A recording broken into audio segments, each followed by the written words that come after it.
Hello, Leapers. It's Monday night. You know what that means? Quantum Leap. Well, maybe where you are. Quit living in the past. Is it Tuesday for you, Hayden? Yeah. And Brian, is it like Wednesday in New Jersey or something? No, I'm in North Carolina, so North Carolina. Still Saturday. I was guessing it's the Eastern time zone. There's no serenity situation coming from Brian, all right, Albie? We just got finished watching the second episode of the new Quantum Leap, Atlantis, episode 102, and we are here to talk about it. Welcome to the Quantum Leap After Show. Oh, she. We have a great show tonight. We're talking about episode 102. It's called Atlantis. It's all about the space shuttle, NASA space program. It's the second episode of the new Quantum Leap.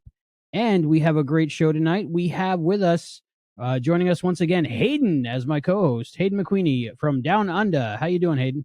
Yeah, I'm doing well. You managed to keep me up and about, so you got to deal with me now. All right. Will do. And our special guest tonight is Brian Greene. You may know him as the creator and keeper of Owl's Place, the fan hub of all of Quantum Leap for the last, 20, 30 years, Brian? How long has it been? 22. 22, Bente Dos. All right, nice. And Brian's coming to us live from the Stargate Atlantis, isn't he? Or my basement in North Carolina.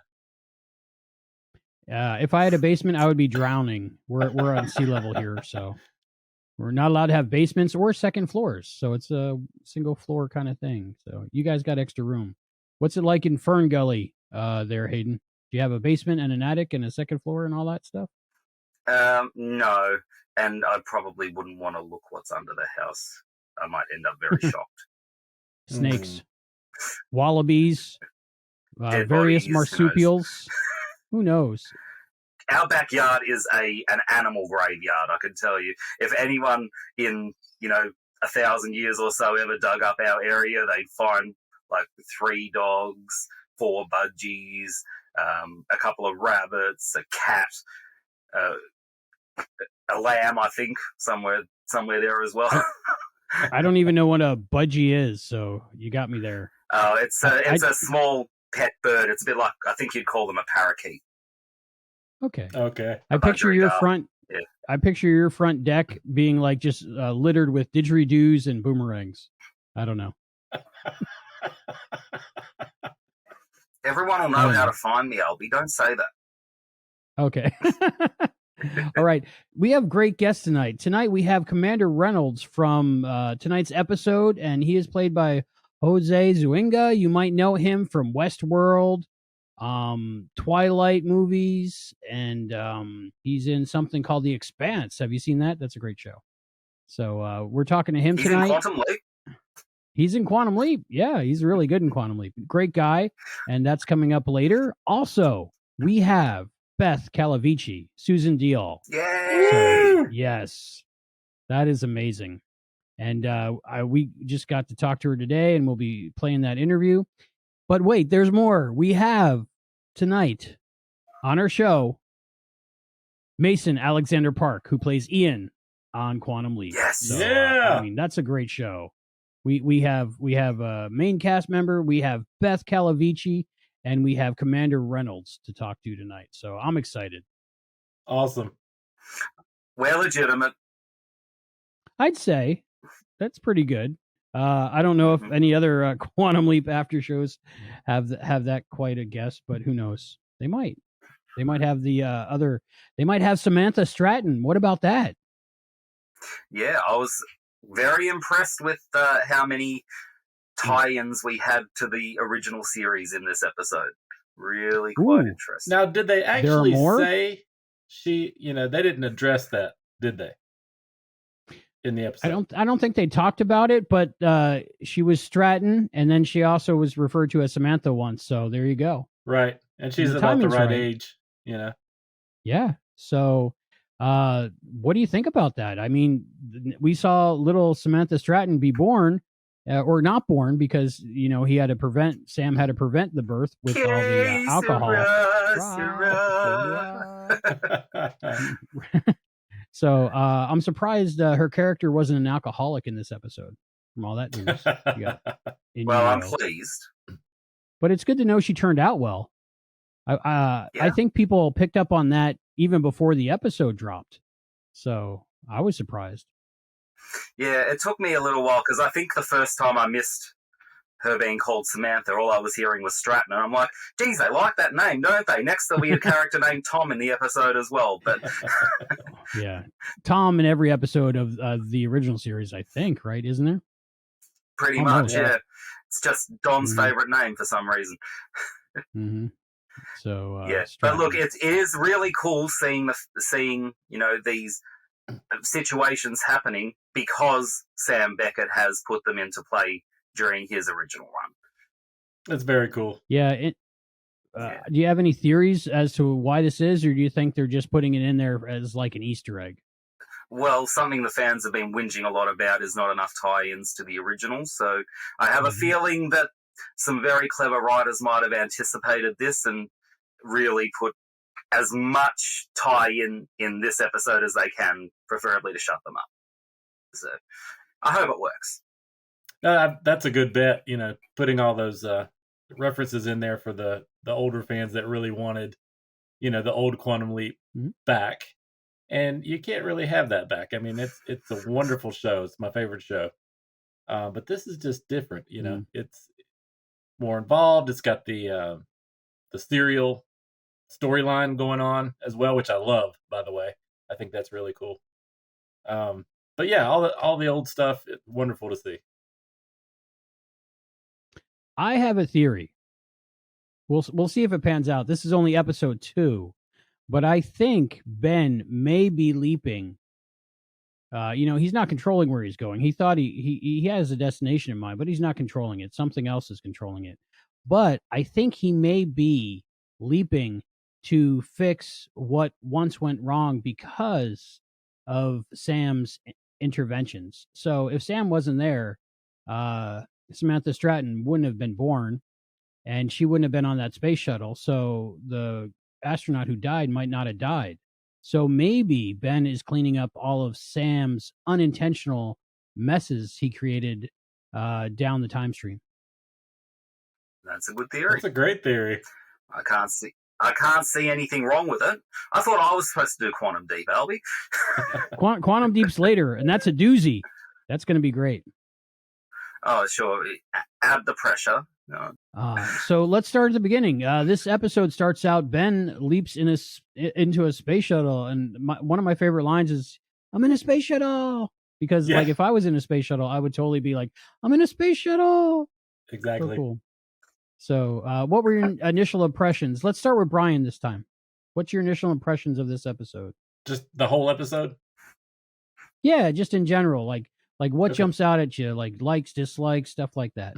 I liked the flow of it. I liked that it was more leap based and less project based. Although I did like like I said, the serial aspect of that. What's going on in the background?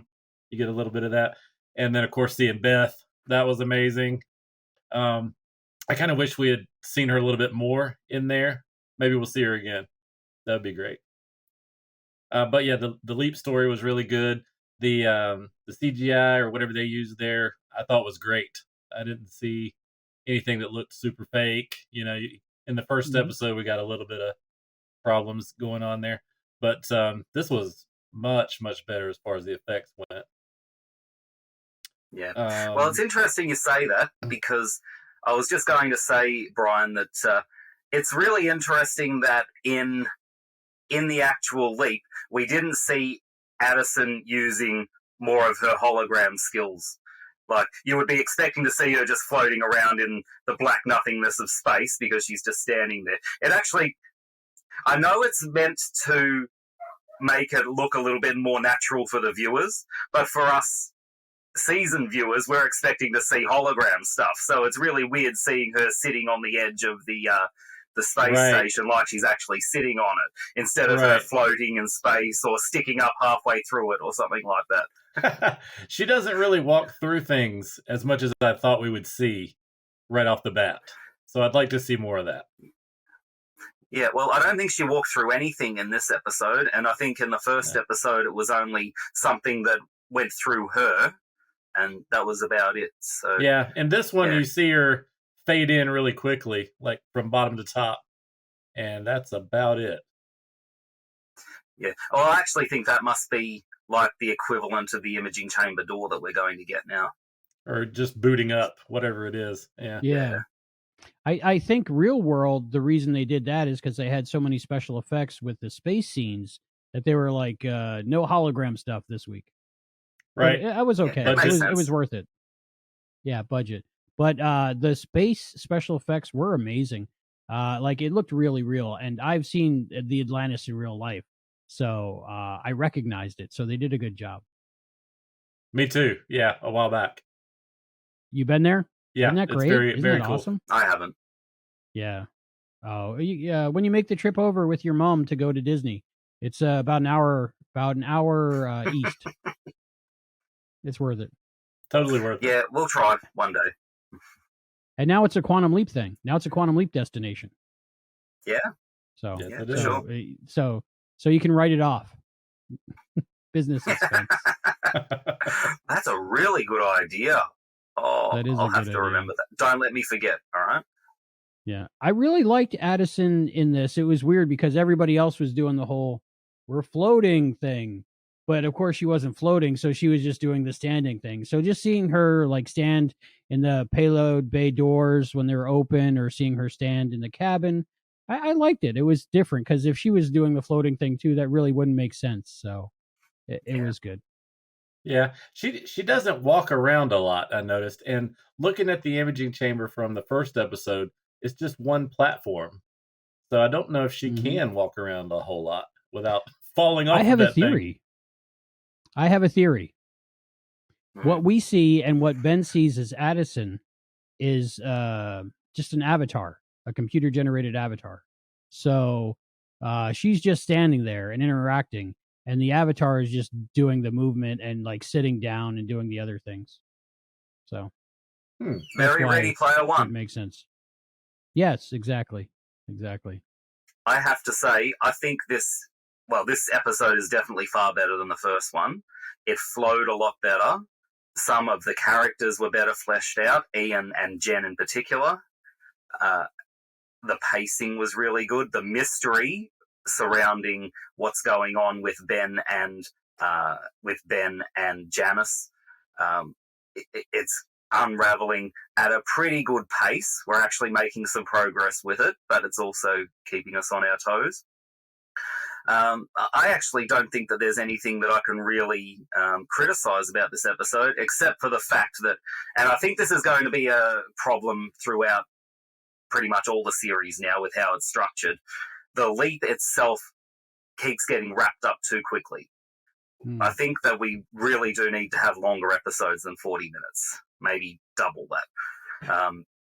I wouldn't mind seeing a movie-length Quantum Leap every single time, as long as we get a leap that feels like the right length for the leap, and then have the wraparound stuff from the project. But that's really the only thing I could criticize, because everything else was just awesome. Yeah, the new structure of the episode has that always ending at the Project Quantum Leap. So, like, the leap gets wrapped up too early because they have to have that extra scene at the end. So it kind of feels like almost like Ben's leap isn't as important as what is going on back at the project.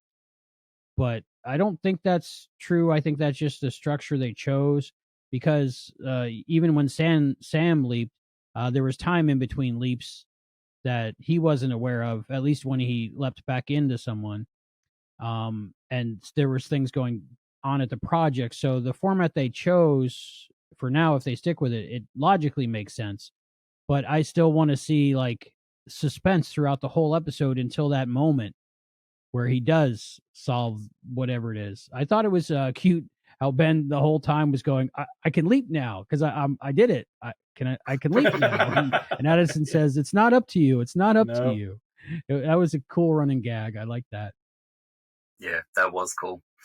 I was going to say, in terms of some of the characterizations, I actually like the way they're portraying Ben, because he seems to be the person who's keeping everyone together at the project. I think it was Ian, was it, who said that Ben really was the glue that held them all together and kept them all going in the same direction. So, but even just the memory of Ben and trying to get him home as a common goal seems to be bringing the team together as well. He comes across as a bit of a politician, actually, someone who seems to be able to rally people behind him, get his point across and change their minds. It would be nice to have someone like him in power, wouldn't it? But yeah, he seems to be the politician of the group. I also like the fact that the rest of the cast is falling into their roles quite naturally and organically. It's great seeing Jen actually have some stuff to do this time. I didn't realise that she was the head of cybersecurity as well as security. I naturally thought that would have been under something Ian would take care of, being the computer person. But no, she seems to be in charge of cybersecurity. So I'll be wondering if Ian and Jen might end up at odds over particular things. Ian might want to try to do things to explore and figure out what's going on, while Jen might have to be a bit more cautious, thinking about avoiding any possible attacks. So that might be a really interesting dynamic to see later down the track. I did also think Ian was better fleshed out in this episode too, and I know we said in the last episode that they weren't really coming across as a person on the spectrum, but in this episode they did. Like in the scene where they said, where this happened, and then this happened, and then this happened, and then this happened, and then this happened. That is coming across as someone who is really trying to keep track of the social interactions and trying to make sense of it all, probably more so than someone who's not on the spectrum. So I'm glad we're actually starting to see something like that pop up.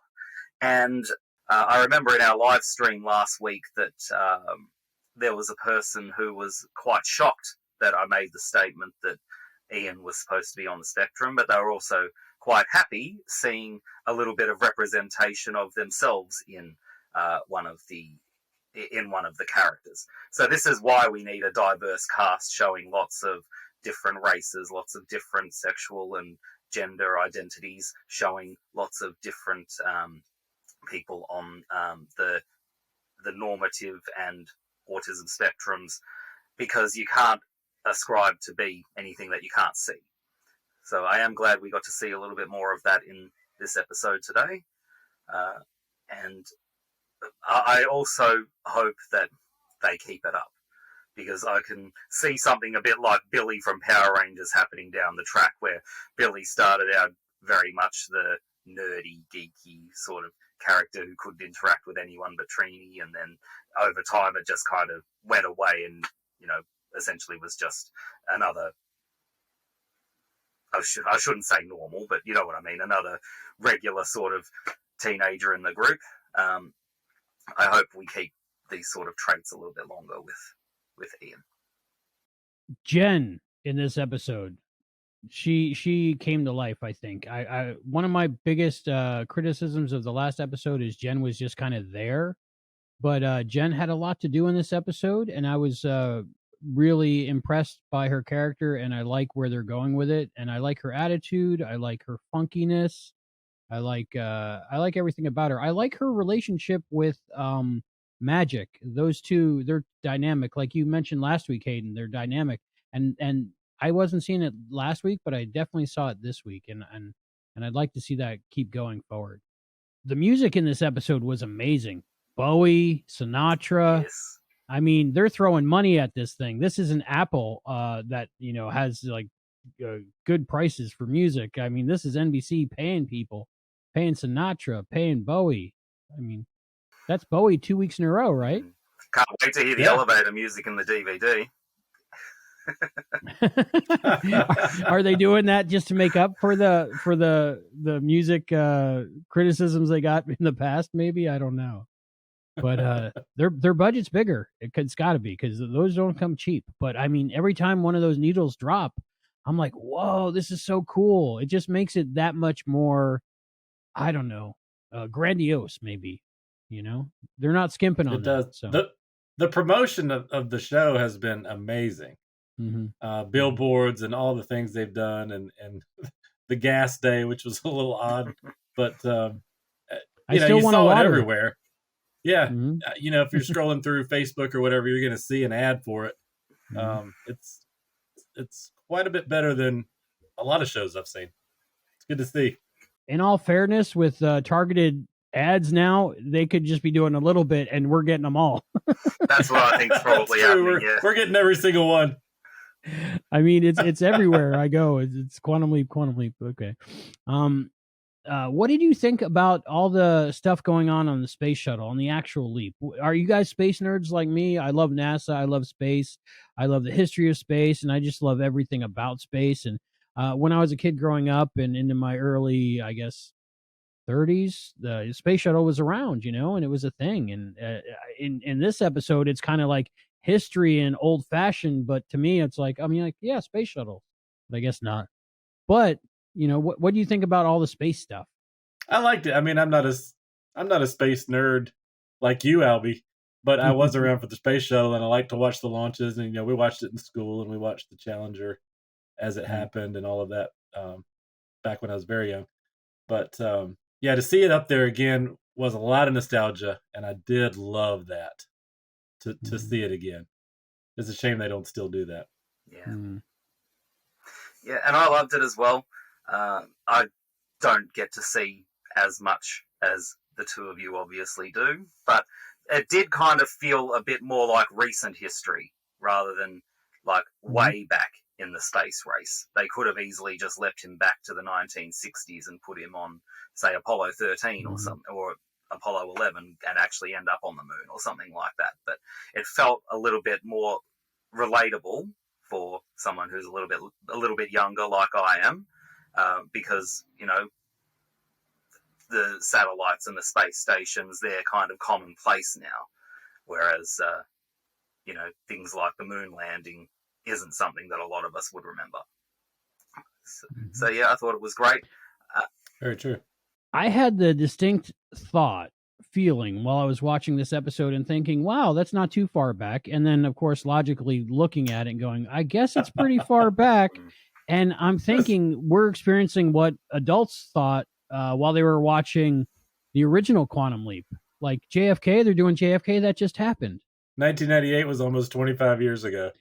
Yeah. So, and I think this was 89. I think their description for it said like 85 or 86, but it's what it came on screen 98, 89. What was it? 98. Yeah, 98. I had heard 95, and TV Guide's description still says 1995, by the way. 95? But it says 1998 on the screen. March 7th, I think, is what I they think say the email. I think the email I got from NBC said 86 or something, so no, they don't know. But it's in the dialogue, so it's canon, unless they're still trying to 86 change was it. the Challenger anyway, I think. Yeah, so maybe that's why they did it more in the future. And as for the leap itself, I thought it was a really great story. This idea of there being some debris which is going to kill someone, and then these problems which are going to prevent them from being able to get back home safely. I liked their thought process, how they're going to get out of it, eventually deciding that they need to get onto Mir.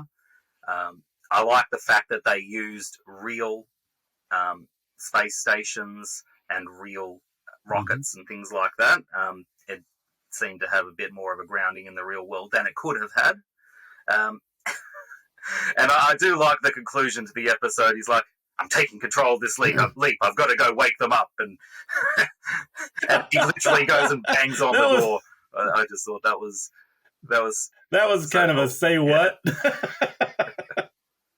I was like, I don't think it works like that. Like, I've seen Gravity, and I guess it could, work like that. But I mean, if you're off by a degree, I mean, you're just floating out in space. Yeah. Well, And it works. actually, it would Like, happen the way that it did in the episode. It's like if you don't did it? move at all, then you're just going to be staying in place like you did for most of the time. But as soon as you exert some force, there's no other forces around to stop you. So you're just going to keep going forever until you hit something, if you hit something. So what he did was extremely dangerous, but it's lucky he actually hit Mia. And I guess they made it realistic because he hit it pretty hard. And I think I was like, oh, happen. broken arm, Yeah. broken arm. Yeah, he wouldn't have just brushed up against it. Yeah. And again, that CG looked great because that was all CG, I think, and it just looked real. Like dinosaurs in 1990 real. So it was good. Would the astronauts inside Mir have actually heard him knocking? Because does sound exist in a vacuum? No, but he was pounding on the space station, so it was physically transferring into it. So, but also, because there's air inside the space station, inside Mir. Yeah, but also, I was going to say too, would have to be extremely thick. Would anything that he actually bashes on make a noise from it being so thick? I suppose we've got to believe that it does. But yeah, I kind of had to suspend my disbelief there. Well, my thought on it was they had to get really close to the Mir space station to attach to it. So why did Ben have to leap so far? Why couldn't they just continue to get closer and closer to it, and then he could just like knock on the door, But it wouldn't have been that great of a act out for a commercial break, It wouldn't have been as dramatic. No, it would have just been like, okay, let's just hook up to their space station and see if they're there, that kind of thing. But but that wouldn't be very dramatic. Yeah. That was a fun moment. I still liked it. It was. The whole episode was fun. Like Hayden mentioned earlier, the pacing was much better than the first episode. I enjoyed this much better than the first episode. And part of my enjoyment came from Commander Reynolds, played by José Zúñiga. And we're going to be talking to him, and we're going to go to that interview right now.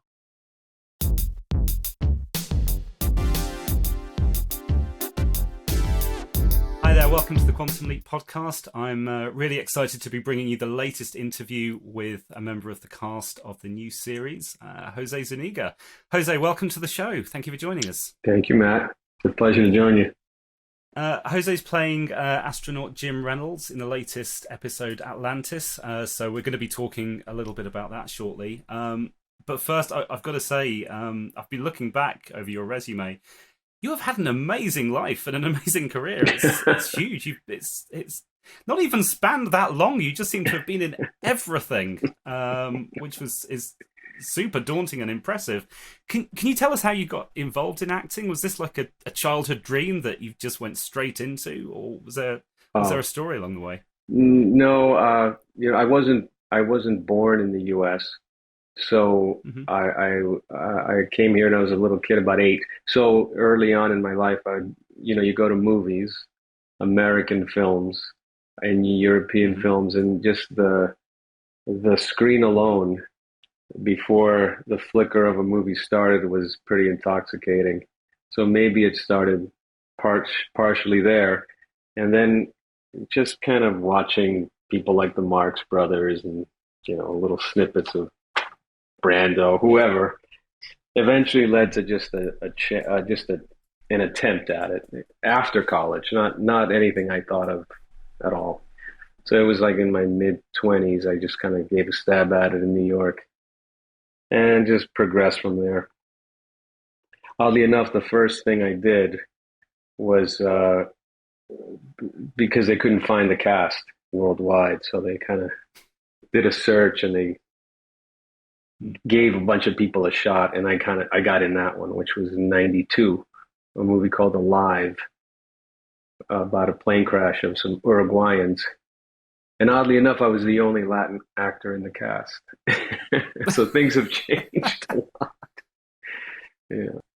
It was just like back and forth between cities, New York and LA, just kind of bouncing around in projects, it all added up somehow. Yeah, for something that you said you took a stab at, that's seems to have led to a lot of things. Oh, So, well, can I ask you? You said this wasn't something that you started looking at until after college. Did you have a career mapped out that just not so much. It was just a typical thing. Yeah, I was just studying like liberal arts, history, things like that, and then just after that, I was kind of unsure what to do. Had a bunch of jobs in New York that were so dull, brilliantly dull. The tie, the suit, the subway train, that I said, oh God, I got to do something different. It was really more out of that, which in itself is kind of fun, kind of a fun story. I'm just like leafing through like groovy magazines in 1989 and 90, like, how do I get out of this kind of thing? So I took an acting class. But yeah, it was just and then plays, and then just it was a little bit of an odd journey in the beginning. And then once you started to do it, you're just sort of hoping you catch on in some way. And then I've sort of become just kind of a character. I just do different things, different roles, different guys. But it's tricky. They kind of get you pegged. So I can look a little mean sometimes, I've been told. So I can be that kind of individual. You know what I mean? Or yeah. I always imagined I was a sort of a goofy New York dude, but it just doesn't happen the way you think. Nothing happens the way you think, oddly enough. So that's it. Because I haven't seen quite a lot of what you've done, because it's, as I say, it's a long resume. Have you been able to play a goofy New York dude? Or I have indeed. I Yeah? have indeed, many times. Not lately. Lately, I've been more of the high end criminal or the high end politician, and neither of which I know anything about. But I've learned a few things. So, But obviously working for you. And is this your this your first time as an astronaut? yes. Oh wait, no, because I did The No. Expanse. The Expanse is a show on Right. Amazon, and Yes. yes, so this is very interesting. So when we had our session for the suits, which are all authentic, except minus the weight, the actual weight of the suit would not be something we could work with. But, we had to have a training session for this episode. And, you get locked in with a real helmet, which can be very claustrophobic. So I was kind of told about that, and then we met and we had a little session about that. But when I did The Expanse, which is a show we did in Canada in 2019, I was in the 5th season of that show. That was same deal, but I really had a panic attack on that one because it's the same thing. This is like set 300 years in the future. But we had a spacesuit with a lock, an air channel, as well as a microphone. But then I got hoisted like 45 feet in the air for about 8 hours. And just before we started to film, I had to ask like 70 people to please stop because I was having a full-on panic attack. It lasted about 20 seconds. I had to just relax and say, no, this is not, this is going to go away. Just breathe. So I got used to it. So second time I was an astronaut. Only this time. That's a tough combination. It is. Being locked in and high up. That's yeah. But it was impressive. So to answer your question, truthfully, I was an astronaut in the future and an astronaut in the past, since this is in the 80s. But I have not been an astronaut in the present. That's my next goal. That's the next one to aim for. That's the next project. Yeah. But it's fascinating because everything was done to scale and everything was done accordingly as it was. So when we were in that little module, which is the exact replica of the ship, you realize how fragile and how it's almost like anybody could do it kind of feeling. And then we all gave into that sort of feeling of, well, okay, what are we doing? We could, this is what those guys went through. It was pretty fun. I really want to come back to that in a minute. I just want to maybe go back a little step and just ask it in terms of the lead up to the role. Obviously, you had the experience on the Expanse. Was there much in the way of preparation or any kind of build up that you had, or is this just you're a character actor, you show up and you're ready to put on the suit? Actually wanted to really. I knew very little about the show other than, it was around and it was a great hit and it got a bunch of great actors in it. Scott, who I know, oddly enough, I just got excited about it, not knowing what it would be. But when they said astronaut, having done The Expanse, I knew that it was kind of better to get yourself in there mentally because it's a different frame. It's a different frame. It's a different way of thinking. These obviously are military people or trained people in some way, mathematical people or something along those lines. So I wanted to have the right demeanor, approach, the right way of communicating, the right way to think, the right way to feel, modulating your breathing. I had all kinds of expectations and things I wanted to do, but there was no time. So the fitting with the actual suit, I kind of try to pack in as much information as possible, and that was the approach. Yeah, it's a total character actor job. It came up out of nowhere, but it was. I think all of us were pretty excited to do it, and we were met with that excitement once we started. Like Martin Garrow, he was like really charming, smart, great guy. The cast, Deborah Pratt. Oh my God, she's amazing. I mean, I was very taken with the whole group and thought, wow, there's no wonder people love the show because they really respect the fans, and they really love the show. So they were very happy to have the opportunity. So they wanted to make our experience. There was an astronaut there who was giving us advice.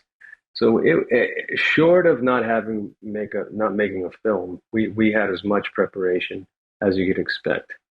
Considering, it was like on the fly, because shows have to move fast. They have to make the best of circumstances. Even though they put a lot into the show, by the time we get to this stage where we're making episodes, we got to move pretty quickly. And, you have to cut things and you have to be efficient. But yeah, it was a good blend of job, let's go, and preparation. Yeah, I mean, I know how quick a turnaround these things have. I was really surprised when you just mentioned that you actually had an astronaut there. Yeah. Advising that just blew me away. That was amazing. Except I started to feel funny. I mumble. I kind of have a mumbling thing, especially when we were all a little bit like there were certain phrases we had of docking the station. The payload bay door. That was the big one. It was a running joke with all of us. It got very silly. The payload bay door. You'll know. And so I kept asking him, am I saying that right? Do you guys really say payload? Yes. He goes, yes, we say payload bay door. Payload bay door is ready to go. And I thought, oh my God, that just sounds so silly. But it was that sort of stuff. Got very fun in a way. Yeah, I guess with such a small cast for your portion of the episode. I mean, there's 3 astronauts plus Addison. It must have been quite a tight-knit group to suddenly be thrown into, rather than a kind of a large ensemble. Yeah. Can you talk a little bit about that and how you work with the other actors? And well, that we kind of bonded pretty quickly, the 3 of us, and we felt that Addison was, she's not with us really, but she's with us, and so we did all kind of form a little group there that's pretty tight. And what it did for us, because we were visiting for the episode, we kind of became, I don't know how to phrase this. This happens a lot to actors where you join a show for a little bit of time and then you get very supportive of the show because the role is kind of adding to it. They're giving you stuff. Then you sort of want to be a part of it somehow. So I was plotting how to ask Deborah, like, maybe we can have a reunion, maybe another leap. I don't know. I didn't want to say that stuff. But in terms of all of us, we were definitely, we bonded in terms of just how tightly we had to work, the pressure of just being together with the suits and having to connect emotionally, but also like, oh, this is great. This is fun. wouldn't it be great if we got to do something, you know what I mean, something else. So we were playing on that same routine that actors do, which is like, boy, I would love to be part of this. This is such a great group. We'd like to do it. But it was mostly because we were connecting. You know, we were having fun with each other. And when we would joke around and just relax about the suit and this and that, we brought it back into the scene. And then the more we did it, by the end of the first day, we were all a pretty tight-knit group of astronauts, which was great because Carly and I have this father-son relationship, and we have to find our way into respecting each other, you know, which I'll talk about later because the show does that really well, which is like, first of all, making me the commander, by the way, Commander Reynolds, little correction. Notice how I corrected you way after, very respectful correction. Commander Reynolds. So, you know, it's that whole assumption that I know everything, and it's like, but yet it's me. Like, I don't think there's been a Latin astronaut. So the show does that so well. It just kind of plays with ethnicities and names and roles, and just doesn't really call attention to anything. Just makes people who they are. Like, you know, Ben, same thing.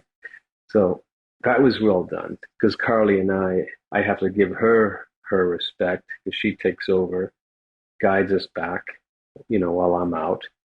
And then we just grow to respect each other. So that there's subtle tricks, subtle elements to the script that give respect to just people in general. You know what I mean? Just good way to like bring cultures up.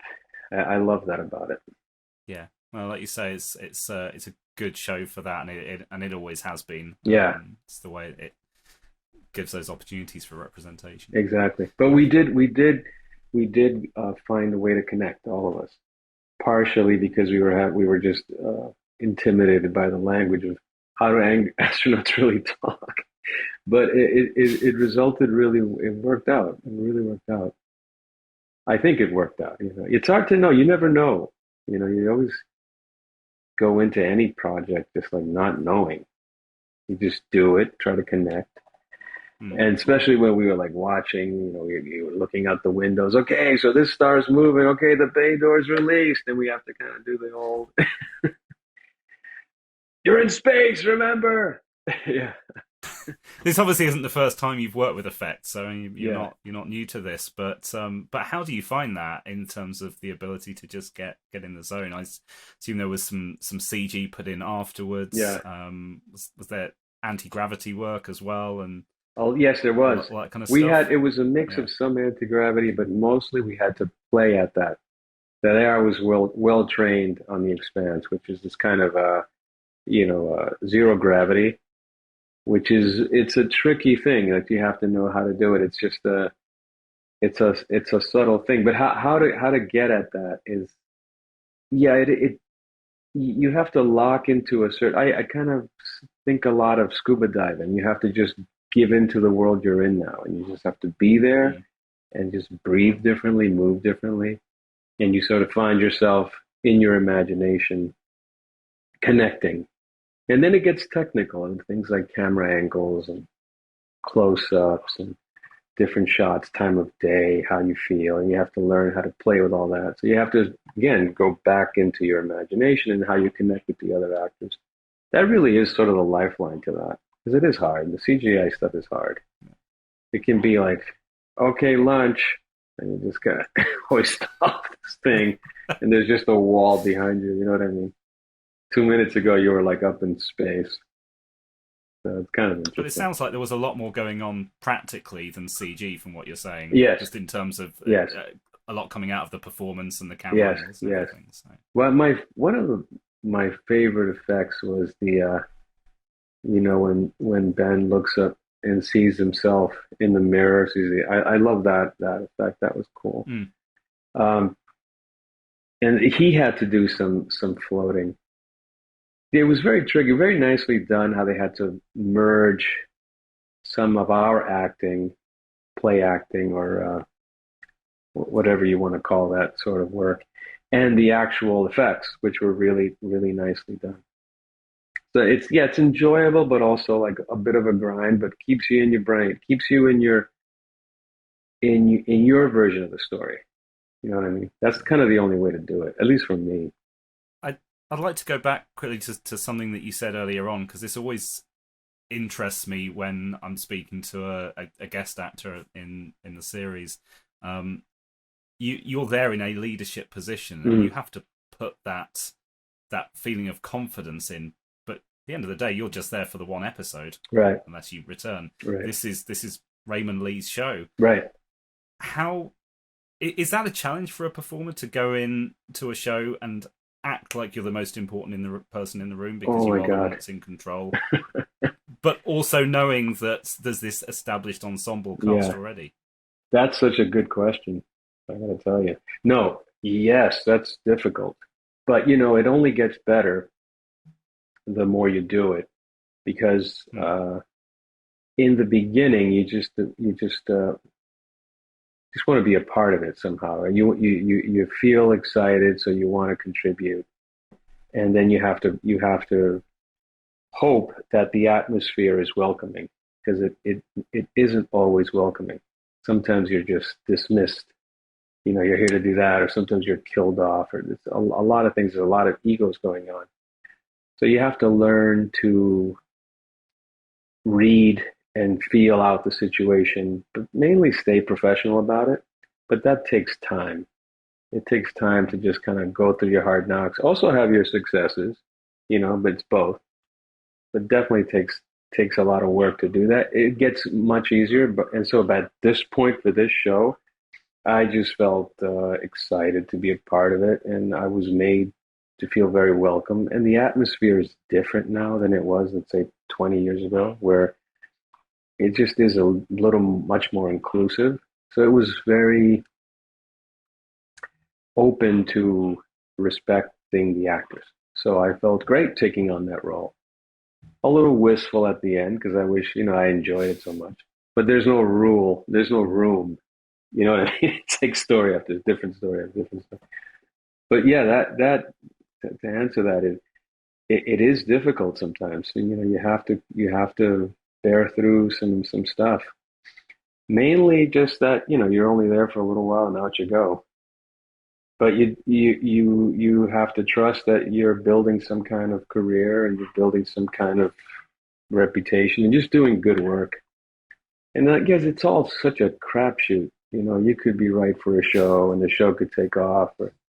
I did a pilot in 2010 that was great, a CIA comedy, and it didn't go. And it was like the best thing I could have ever hoped for. It was so fun. It was a great cast. John Goodman. It was hilarious. It just didn't happen. It was like a 3-year buildup for this great show, and then just things like that. And then other times you're just on something for a while. So, is there anything else about the Quantum Leap experience that we've not covered?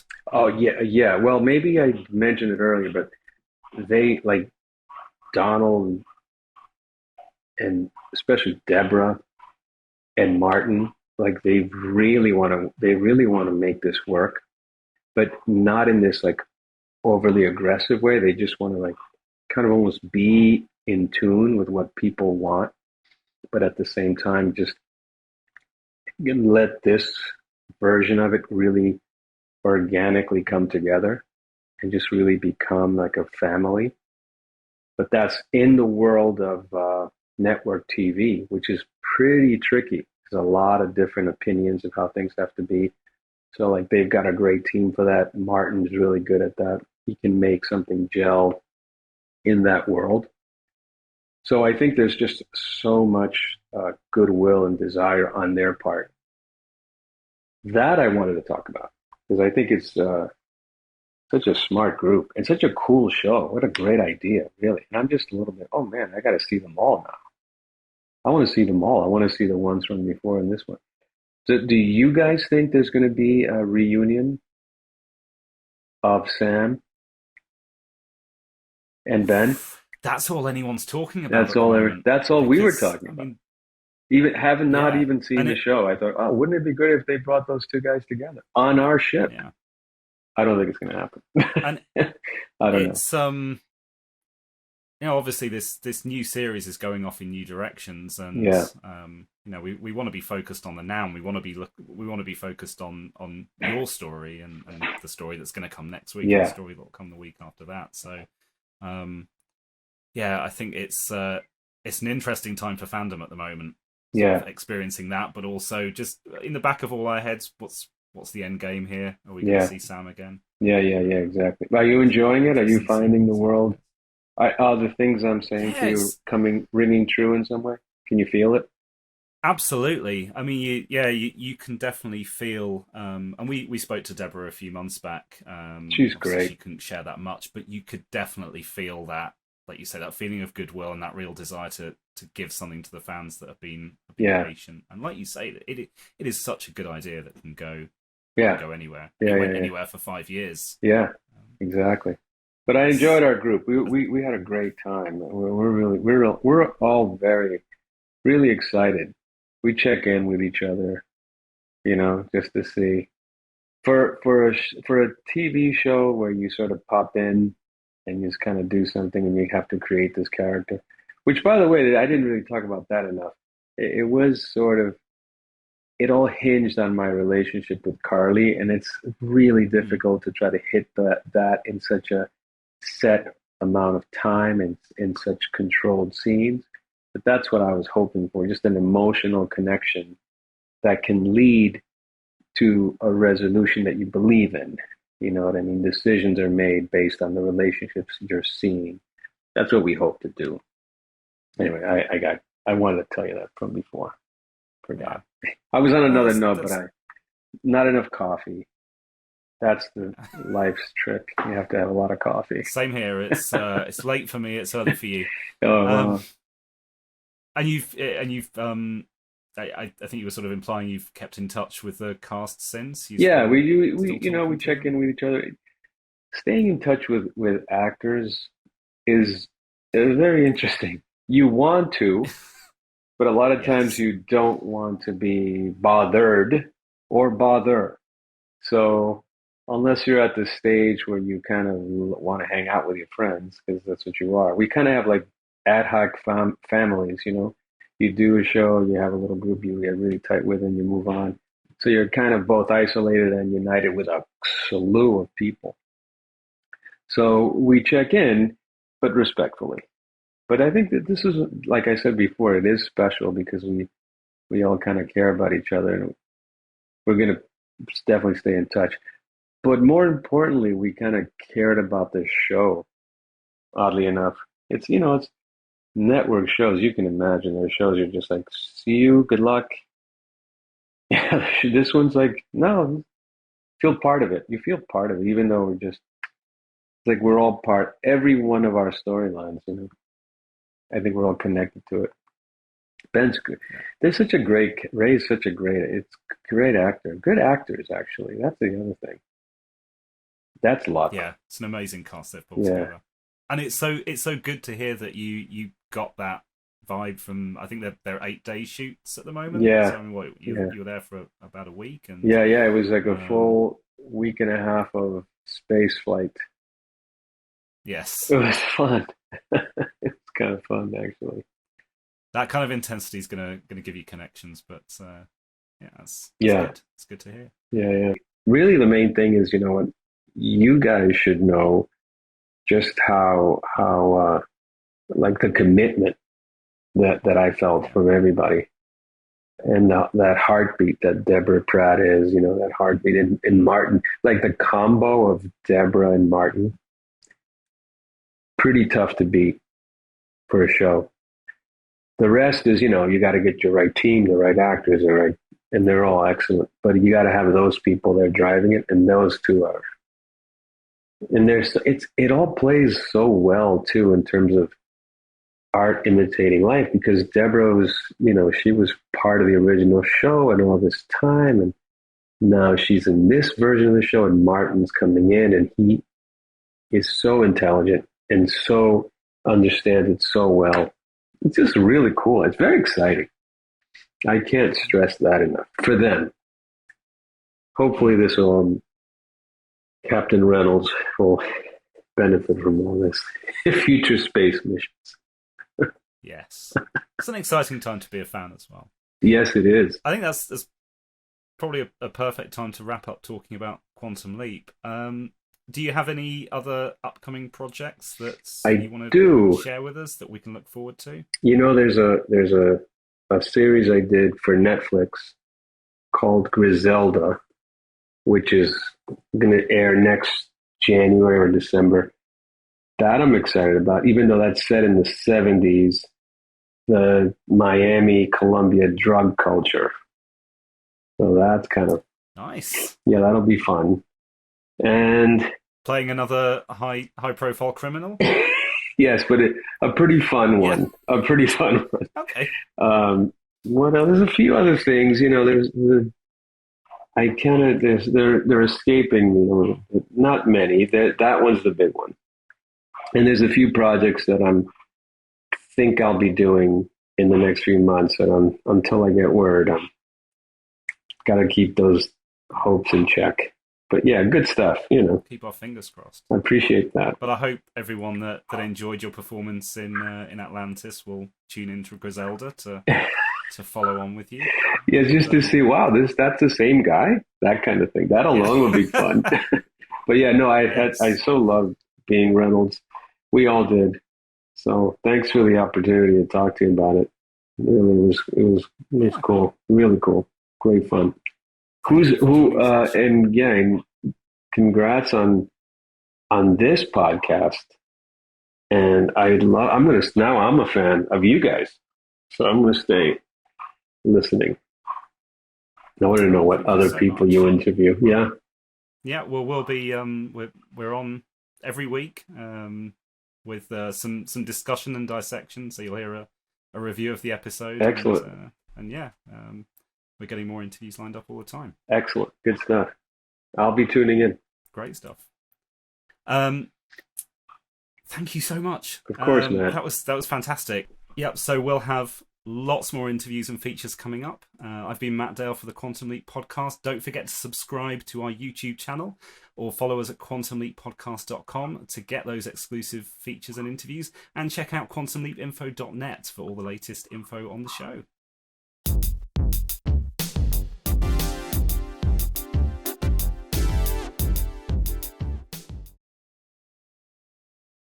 And we're back. I'm back with Brian Greene and Hayden. How you guys doing? Wow. Well, that was an interview, wasn't it? That was a great interview. It was. I love hearing about how positive their experiences are every single time. And it makes for some boring podcasting, but geez, I love hearing it. He genuinely seemed to enjoy his time there, and they had a NASA space expert, helping him out and everything, and it was interesting. But he seemed to form a real bond with his actors on the set, so that was really cool. Fantastic. One cool thing is when Matt and I were interviewing him, talking to him, me and Matt were talking about Westworld, and we were talking about The Expanse and different things he was in, and I was trying to remember him from Westworld, and I'm like, I know his face, and I've seen him in things, but I can't picture him in Westworld, and I'm behind on Westworld. So after the interview, I went and watched Westworld, and in the next episode, it was his episode. He plays a vice president, so nice. That was really cool. I was like, it's him. I just talked to him. He's on Westworld. This is crazy. And now he's on Quantum Leap, so that was a really great interview. I tried to wipe Twilight from my brain. I think, look, I'll still forgive him for putting it back in there, but... I haven't seen him yet. Everybody bags on Twilight. I don't know. I think I'm going to have a trilogy night one night and just get it done. All 4 parts to the trilogy. See what I think. There's 4? Yes. Oh, yeah, they broke 1 in half, right? Something like that. Yeah, I have the Blu-rays. I just never watched them yet, so we'll see. Brian, what did you think about the woman who played Samantha Stratton? Great casting. I liked her believability. I liked her personality, how she was, just coming out of training kind of, and prepared for this, and really, and kind of turns it around at the end. And really takes charge of the situation, and of course saves the day. In other words, Yeah, I thought that was Carly Pope. The only thing I would have done differently with the casting is maybe to have her dye her hair blonde so that she'd look a little bit more like Peg from Genesis. But that's only a very minor nitpick. I just thought it might be a bit easier to connect the dots if people hadn't realised that it's the daughter that Sam actually saved the life of in Genesis, which I thought was... Right. Tom is a brunette. Well, that's true too. So it can still work. Go. Yeah. I'm sure that would be her natural hair color. Yeah. Peg probably dyed her hair, She wanted to look a bit more like Marilyn. But Samantha had that I don't know, she just seemed like she was a NASA astronaut. She had that confidence and like she seemed intelligent, and when it was time for her to take over, she was the boss, and I liked her. And of course, Commander Reynolds was good. He was knocked out for half of the episode, but I liked when he had to make his decision about whether he should trust himself with a concussion or trust the person that he trusted to come up here with him and train with him. And he trusted her judgment, and I thought that was good. And I liked how Ben and Samantha were on the same page and they worked together to solve the problem, because neither one of them solved the problem by themselves, but they worked together to solve the problem. Yeah. I thought that was good. And the way that Ben convinced the captain to actually take Samantha's advice, the fact that he, isn't of sound mind at the moment. That's the thing about crazy people. They don't know that they're crazy. That also counts for people. We love you anyway. That also counts for people who have had an injury or something like that too. So, so I like how they tied it into Ben's normal dynamic with the Quantum Leap crew. The fact that he is the politician who generally brings everyone together and convinces them what the best way to go about it is. Yeah, so that was a great scene. I really liked it when he said, you trained her, you prepared her for this moment. So that came across really well. When that scene happened, I was like, wow, Ben is good at this stuff. Like, he is perfect to do this leaping thing. Like, he's picking up on these little comments that he hears and he puts it all together and he uses it. Yeah. So I was impressed. And so that makes me think maybe this is part of the reason why Ben ended up having to be the leaper. Because I have a feeling if Addison had ended up there, Addison would have struggled to get the captain on side and struggled to get through the leap, essentially. Maybe, as I said in my previous one, maybe we have some knowledge from Sam Beckett, getting in touch with Ben, either through leaping into him or around him and letting him know, she might be physically cut out for it, but she's not mentally cut out for it. She doesn't have some of the skills that are going to be needed. It's got to be you. Bad things can happen if it's the wrong person.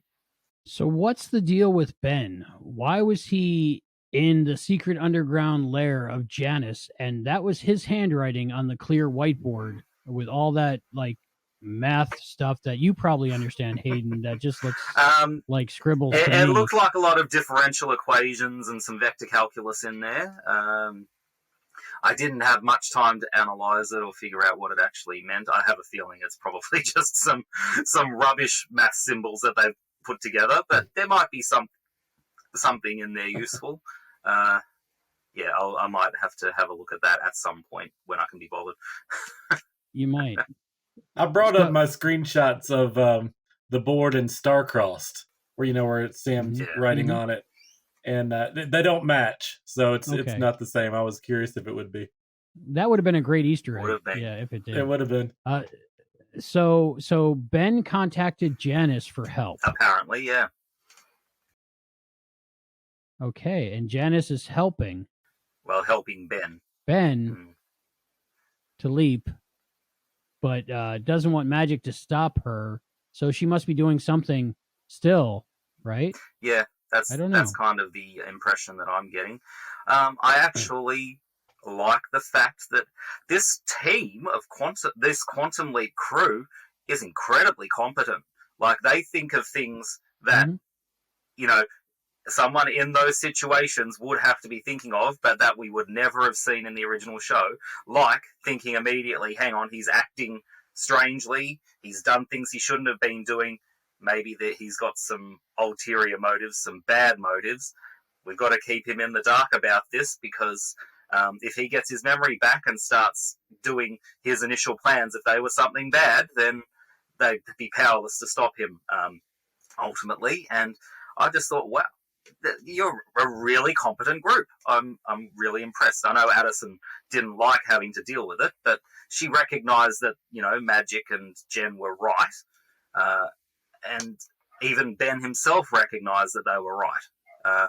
So I know that story-wise, it's a in-universe a reason why, you know, Ben has to keep his Swiss cheese brain throughout, but I do like the reason that they came up with there. And it does make me think they know that there are evil leapers around, because, you know, they've been working on Project Quantum Leap for quite some time, apparently, and they would know what Sam's had to go through during his leaps. They know there's evil leapers around. Maybe they think, oh, maybe this is where their origin could have come from. If, you know, if we help Ben out too much, if he or if Janice are working with the evil project, then, you know, we've got to stop them from doing what it is they're in place to do. So, yeah. Interesting. That feeling of betrayal that Addison is feeling, I think, from you know, like she said, she fell in love with Ben at Quantum Leap, and she thought it was them as a team working together, and she found out about this whole other thing that she wasn't involved with. So she really doesn't know who to trust or what to think. And, you know, with the USB drive, but it makes it for a good moment at the end of the episode when she decides to trust Ben, and because of the speech that Ben is giving to Commander Reynolds about trusting Samantha, and it all works together to make her go, oh no, wait, I know Ben, and there's got to be a reason for this. So I really like that moment. So what do you guys think is the reason Ben leapt? Which one's correct? It's leaped, right? It's leaped, Well, Ben actually said but... leapt in the episode too, and that surprised me, because in American shows they would normally say leaped. But yeah, I like leapt better. Which sounds wrong. That sounds like the English. Yeah, I like that sounds like better. English rather than American bastardized English.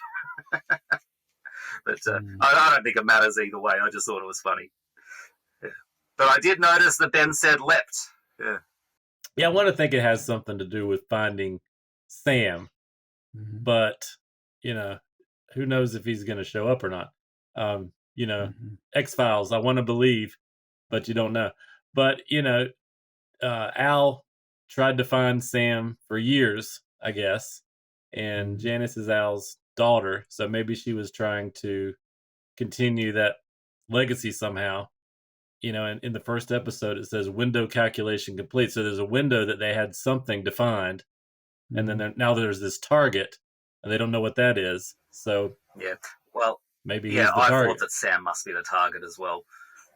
That's kind of the only thing that I would be thinking, unless they're in cahoots to try and stop the evil project. That's the only other thing that I could think of. But I loved. They could go that way now, because you don't know if, you know, Sam's going to show up or not. But I did love how they projected this 4-dimensional space, essentially, and just the look on Ian's face, and because no one else knows what they're looking at, but Ian recognizes, wow, these are millions of variables in millions of possible points in time. And I just thought, wow, does that look awesome? Yeah. And there's this one target there, so that's going to be great to find out what that is. It reminded me a little bit of that movie. Oh, I can't remember what the movie's called now, but it was like Saturday Night Fever. No, there was this movie about a guy who ended up traveling in space, and because of time dilation, when he got back to Earth, he'd been gone for only a few months from his perspective, but time had ended up passing for decades on Earth, and he finds his daughter, and she's a very, very old woman. But also he comes across this point where it's kind of like a fifth dimensional space where he can see everything, not just in all the different positions, but all the different possible points of time as well. And that's kind of what it felt a little bit like in what Ian discovered on the computer as well. I wish I could remember the name of that movie. People in the live chat, please remind me what the movie's name is. The first part of it sounded like the plot to Lightyear. Lightyear. No. The It Buzz was Porky's too. Lightyear. You're telling me, Porkies. No, I watched that movie too, Hayden, and it made me cry when his daughter was an old lady. I was like, oh, he missed his daughter's life. That was a good movie. Do you remember its title? What was I going to say? Starts with a T. It's not Interstellar, is it? No. Was that George Clooney? Yeah, Interstellar. Yeah, good. Yeah, Interstellar. That's what it was. But no, I kind of got Interstellar vibes from what was going on. Okay. So my first thought was, of course, probably everybody's first thought. That point in time that Ben is trying to get to is to save Dr. Beckett. But when I rewatched episode 1 after I watched episode 2, I was watching at the engagement party. And, Ben and Addison are happy until Ben gets that text and he knows he has to do something. So my thought is, what would be big enough for Ben to leave Addison, to leave his friends, to jeopardize losing his memory, to jeopardize the project and do all this stuff? I think he's doing something to save Addison. That's my thought. Well, I think you're probably right, because we know Addison was supposed to end up being the Leaper, and this is why I think Sam must have leapt either into Ben or somewhere near Ben to tell him what was going to happen in the future to Addison, so that, we can get the person who really should be leaping, which is Ben, out in time. Janice, thoughts on Janice as a recurring character, one of Al's 4 daughters. Hopefully we get to see all 4 of them at some point. Yeah, well, she's interesting. Yeah. Definitely a very interesting character. I liked what Jen was saying about how well she'd set up everything down in the basement with all the different security measures, and how she's used different types of bolts and all that sort of stuff to keep it all in place. And she's like, damn it, I'm almost starting to like this woman. So she's obviously very clever and very good at what she does. Interestingly, it seems like she doesn't have a very good relationship with her mother, though. She seems like she must have been more of a daddy's girl, because I think it was Beth saying that she hadn't even talked to Janice in the year since Al had died.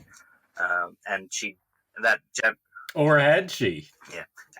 She called her awful quick there. Yeah, that was kind of interesting, right, too.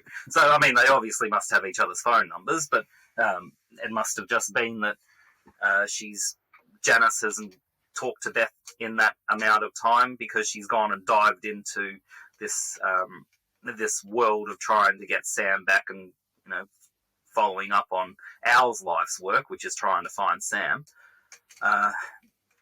So yeah, I just thought it was interesting that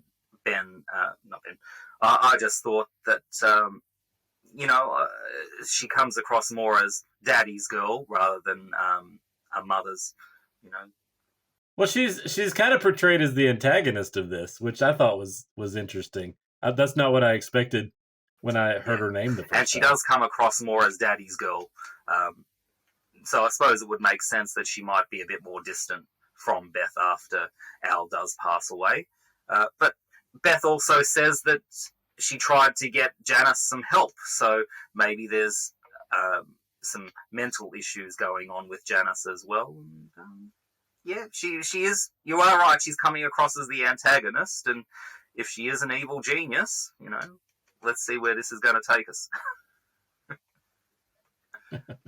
I really liked the familial relationship that Janice seemed to have with Magic when she was on the phone with him, because, Magic being a friend of the family that was obviously friends with Beth and friends with Al. So she, Magic probably watched his daughters growing up, and just that relationship I felt was real and already there while they were talking on the phone. I don't Definitely think, some history. yes, right? I don't think either one of them are really antagonists, and I think they're all trying to do the right thing, but in a different way, which makes it interesting because you don't really know who to root for. That's exactly what an evil person would say, Albie. There's no good or evil. There's just power and different points of view. Well, I hope when they get to the episode that kind of backstories Magic, maybe going back to the Leap Home 2, because we saw a clip in that preview, that they'll kind of dive into the relationship between Janice and him during that. That would be good to see. It'd be a good time to do that. Janice looks a lot like her mom. I actually saw a lot. I saw a bit of Dean Stockwell in her as well, though. Like great casting, at least looks wise. Yeah, definitely. Yeah, she definitely looks like when her the actress's name first came up, somebody had posted a picture and said, "This has got to be one of Al's daughters," and sure enough, yeah, there was spoilers out there by certain people, and I was like, "Why would you do that?" Right? I saw that. Yeah, I was like, "Why would you ruin that for people?" Speaking of spoilers and stuff, like Beth, I'm sure was supposed to be a surprise for the fans. But then, of course, Ernie Hudson spilled the beans on that one. And then once they did that, then NBC put out publicity stills. So then it was all common knowledge. But even if that wasn't, right, in the opening credits, it says Susan Diol. So, like, that would have ruined it right there, too. So I don't know. I guess they're not good at keeping secrets over at Project Quantum Leap. Because I would have loved to just going into it, not knowing anything, and all of a sudden Beth is there. I would have just got so emotional. But knowing that she was coming for a week now. I know that Ernie did spill the beans that Beth was going to be there, but I don't think he said when. So I didn't expect to see her as quickly as we did. So I was still kind of surprised, but very pleased. In episode 2, right? But no, I read an article this morning, and I can't remember who the speaker was in the article, but there was a spoiler about Ziggy, if you read it correctly, and so I'm not going to say what it is here, but it's out there too. So the only thing that kind of bothered me was Beth and Al are probably about the same age, so shouldn't Beth be like in her 80s? By now, she definitely didn't look like she was in her 80s, maybe 60s.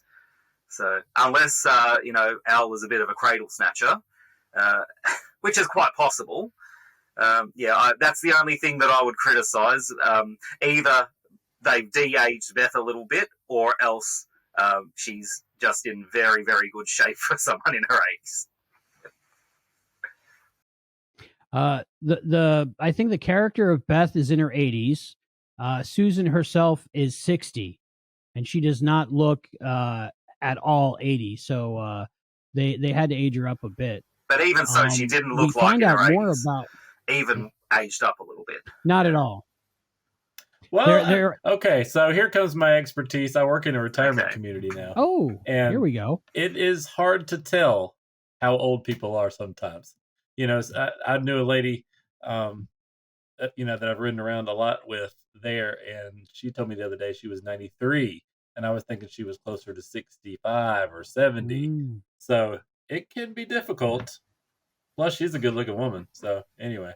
Now we'll be going to the Quantum Leap Podcast's interview with Susan Diol.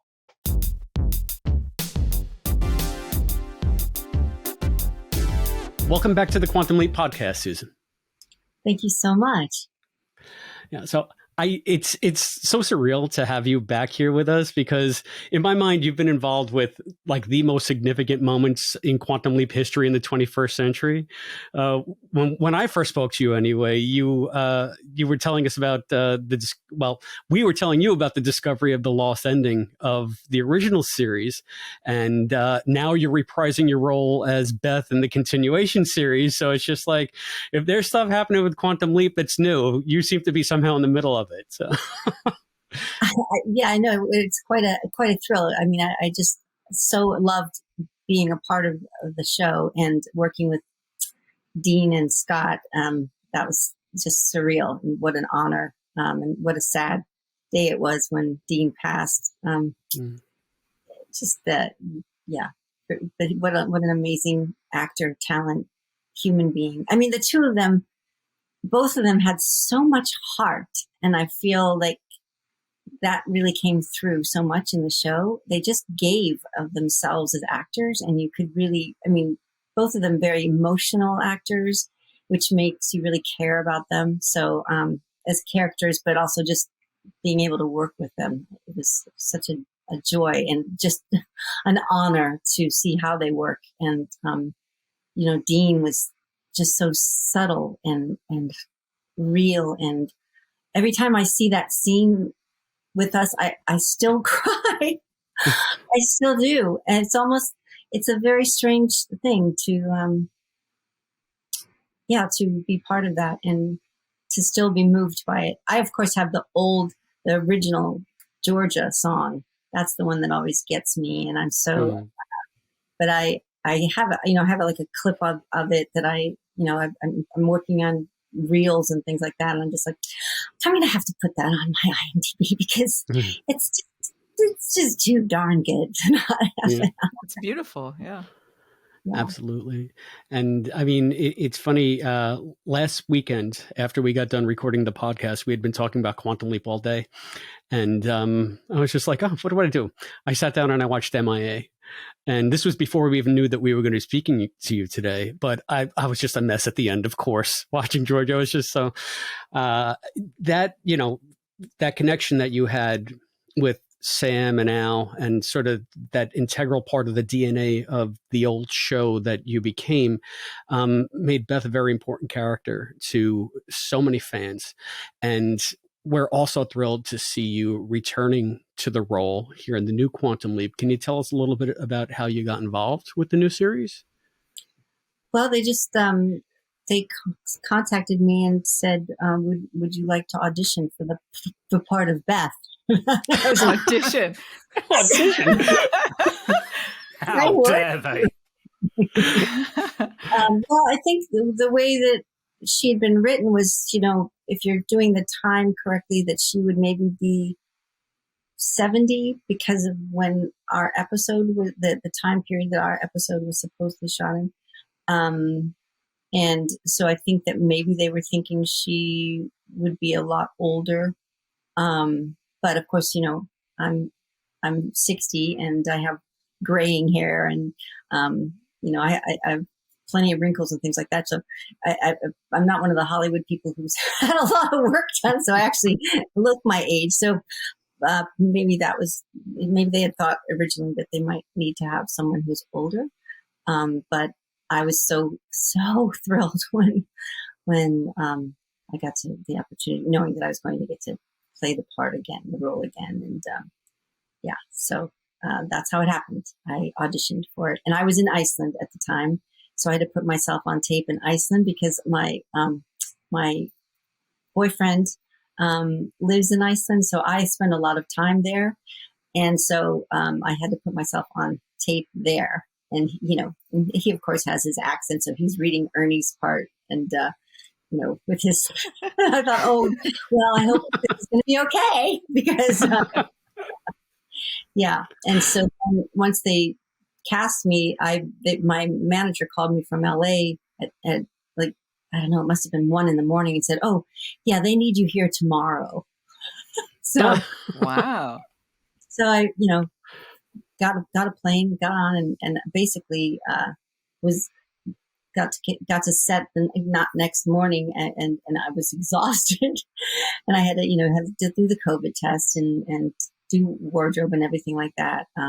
But then I just went on set and got to meet Ernie, who what a wonderful man and actor he was. What that he to me is like acting royalty. So I was a little nervous to be working with him because he's just a great actor and a really lovely human being. So that was quite a treat.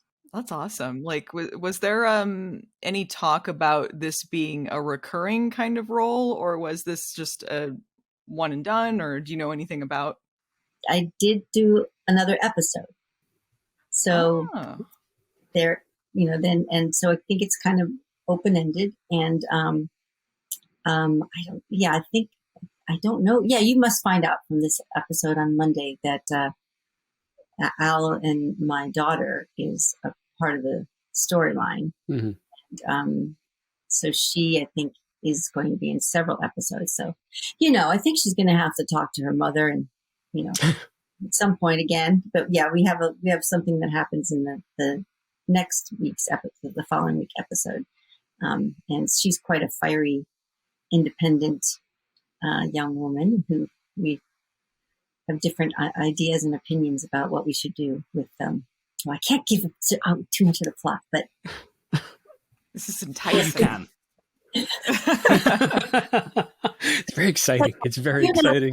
I do know that I shot one other episode, unless for some reason they change things and take me out of it. I do know that I am in one other episode at least, and I would love to go back and do it. I think that my character and Ernie's character were like contemporaries. We could certainly they could use an older sage woman to do something.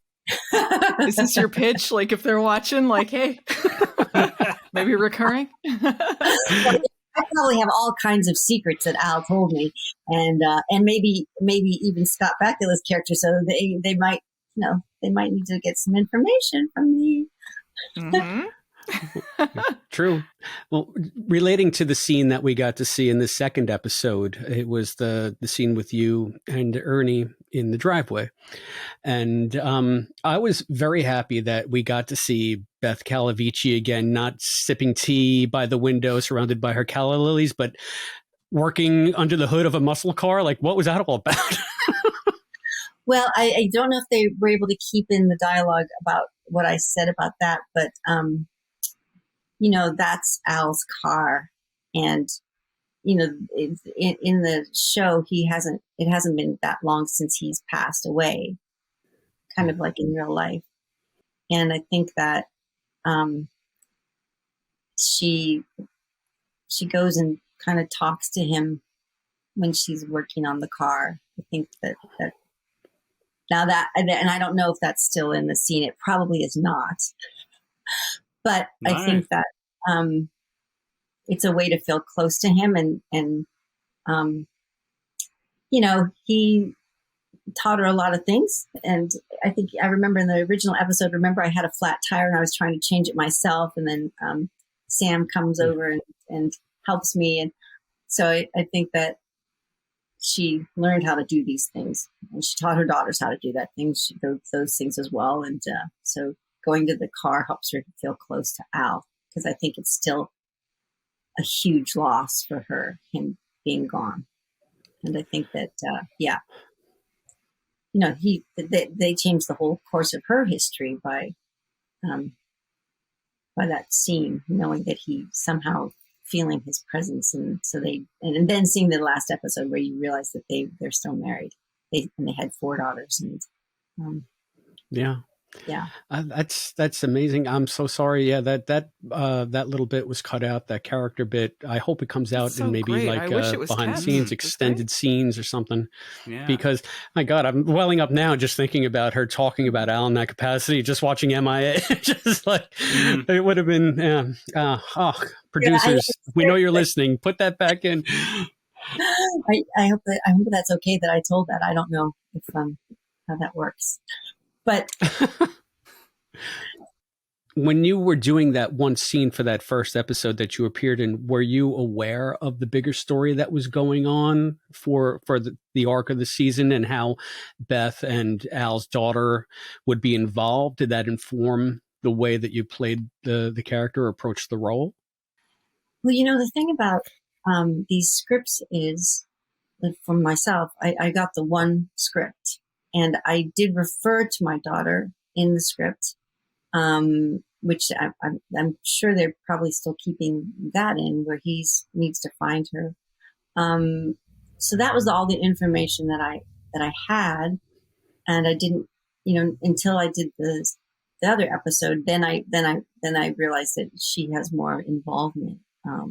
But sometimes as actors, especially guest actors, you just get the script and you're like, oh, okay, this is what's happening now, and you don't really know the whole big picture of how it's going to unfold.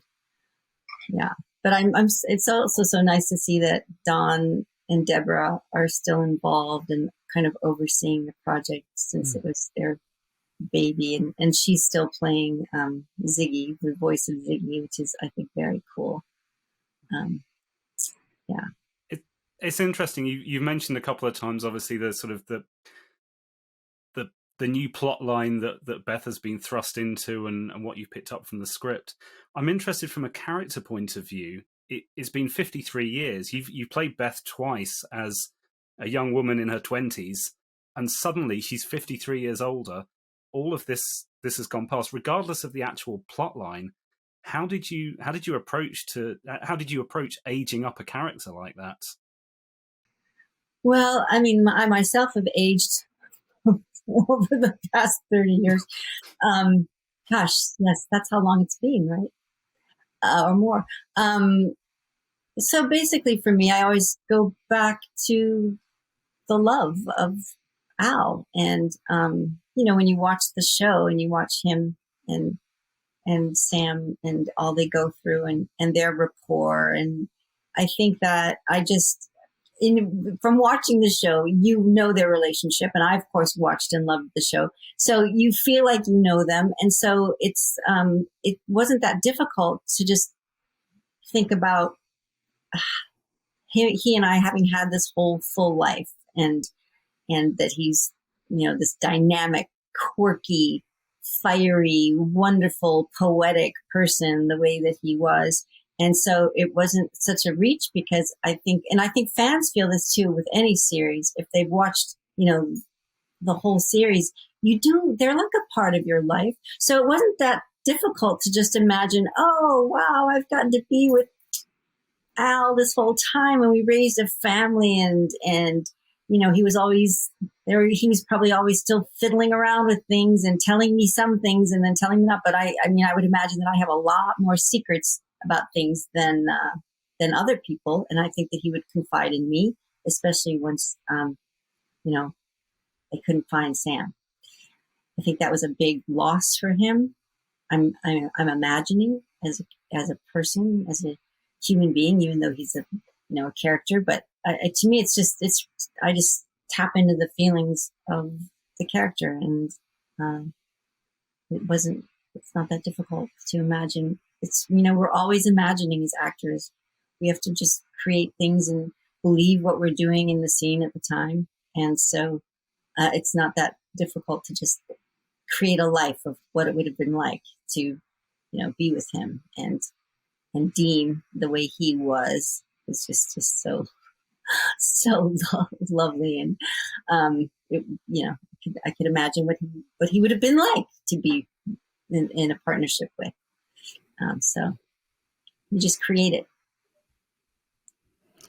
I'm sure it's also, you have the luxury of having the history with the characters to draw upon as well. So I was just, since you had mentioned that last scene where, that Beth and Al discussing Sam being lost. And I don't know if you know this, because the last time we spoke to you, we had just done the special about Allison finding the negatives of the scene that was supposedly the last one that was never shot.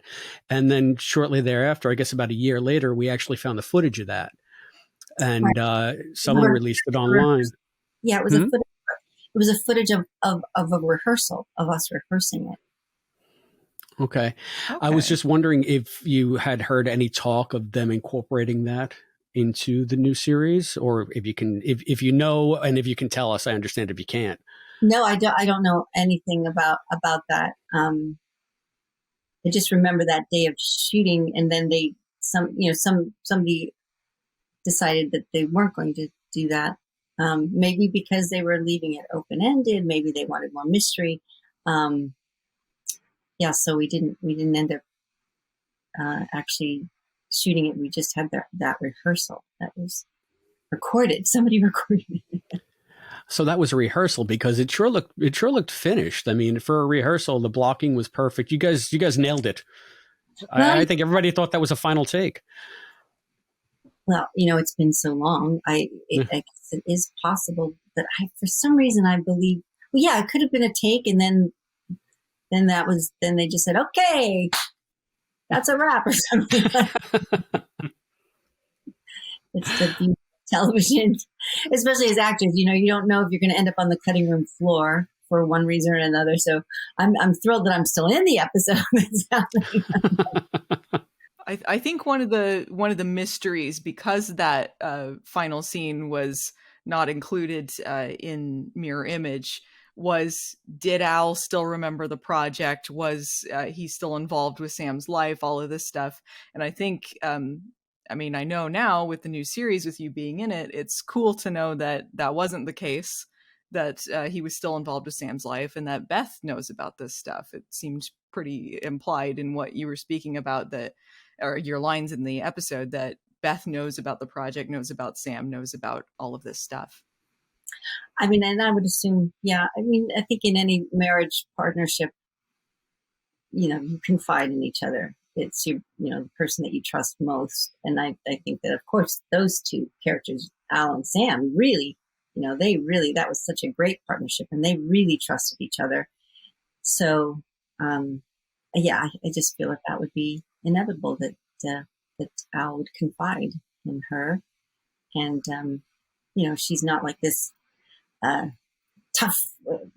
She is who she is, and loves him dearly, but also in her own right might have something to offer to team, to what's going on. So we'll see. Sure. It's funny to make that distinction, Allison, because we've seen that scene, we found the negatives, we saw the scene. In our minds, Beth was always incorporated into the history after Sam changed Al and Beth's future. But this is the first time canonically that we see that Beth is still very much part of the whole Quantum Leap universe. Al didn't just go off somewhere and have a whole different life because he stayed with his first wife.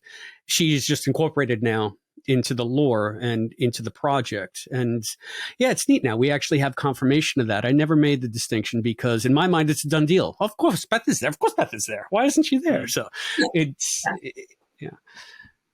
So, were there any other little character bits? Because I'm sorry, I'm eating this up now. The fact that they took out that little bit where you talk about the car and about Al, were there any other little character beats that they put in? Because that to me is that's what Quantum Leap's about. Yeah, no, and I did love that part of the scene, because you're right, that the heart of those characters. I think that in that scene with the car where she was just talking about that, to me, that's kind of like how this might have been something that Al would have said or done, like, I'm going to talk to my car because whatever. So I felt like that was a really cool little thing. Yeah, and I know that there are NDAs and things like that might be preventing you as well, so I don't want to get you in trouble. Yeah. So, where I know we've been touching specifically on that one scene, are there any aspects of Beth's return that we haven't touched upon, or little tidbits that you can give us for foreshadowing that we have to look forward to? We're just thrilled that she's going to be back at all. Well, I just think that she knows a lot about the original project, and that, there just may be some different things that Al might have kept, maybe. Interesting. Maybe not. Very well teased. I think Beth has a little safe in the house that's got the old style hand link, and the old project ID. Maybe, I don't know. It'd be pretty neat to see. Perhaps there's a whole warehouse of things. I have no idea. Yeah, but I do like the fact that that they brought the character back, and that that she may have some information, and I did like working with Ernie. It did feel like we had a relationship, even though he, of course, didn't play the original Magic in the show. But I felt there was a history there. And of course there would be, because Al and I would have been married all this time. And so I would be, meeting and knowing different people that were involved, I'm sure. Because I can imagine, Al's character, like having people over and, just, I don't know, being very inclusive and also being very appreciative of the fact that we're still together and including me on everything, even if I'm, no longer working as a nurse but just, I feel like, and raising 4 daughters, I feel like we had a strong feminist viewpoint. And so I feel like that's probably a great thing. You've you already mentioned the kind of the casting and production element was quite rushed. You had to dash over there and film it, but you had to have that history with Magic. Did you have much time with Ernie in advance to prep, or was it right on set? Do it. I did not, but what happens is you get on set and you're like, and now we're shooting it and we're doing your close up and and it's just like, but then throughout the day you have time while they're turning the camera around, or where they're working on the lights, or sound or whatever. And so I did get to spend time talking to him, but it was the kind of thing from the moment I met him, I just felt like, I felt a kinship with him. Now it also could be because I've seen him in many shows and movies and things. And so, he has this natural essence of who he is, which is of a very, kind, bright, family oriented person. He just has that. And he's also a person who is just welcoming and, kind of like just took me under his wing, and was just, so I immediately just felt at home with him. And it was like, oh, I feel like I've known him a very long time. It felt very natural. And, he's a really lovely human being. So that was quite a treat to get to work with him and have him be the person that I'm acting with on that first day of shooting. I think it was great to have the reintroduction of Beth through the other legacy character from the original series. It'd be interesting if we could get a story about how Al and Magic met and how they became so close, how Magic, because technically Magic was just on a leap. Al was sort of there tangentially. Al would have had to have, sought him out, I think. And that's a whole different story.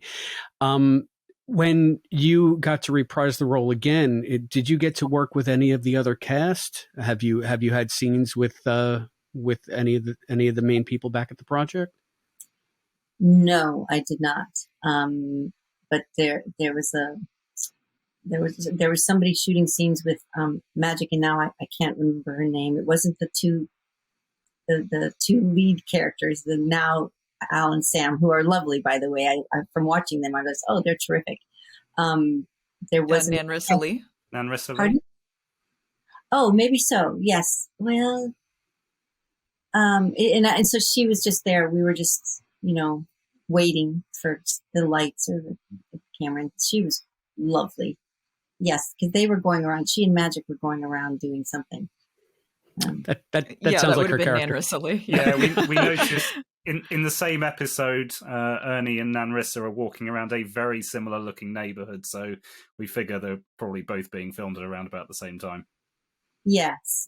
And she was quite welcoming and lovely. And I thought, oh, this is great. I love that group of the new people.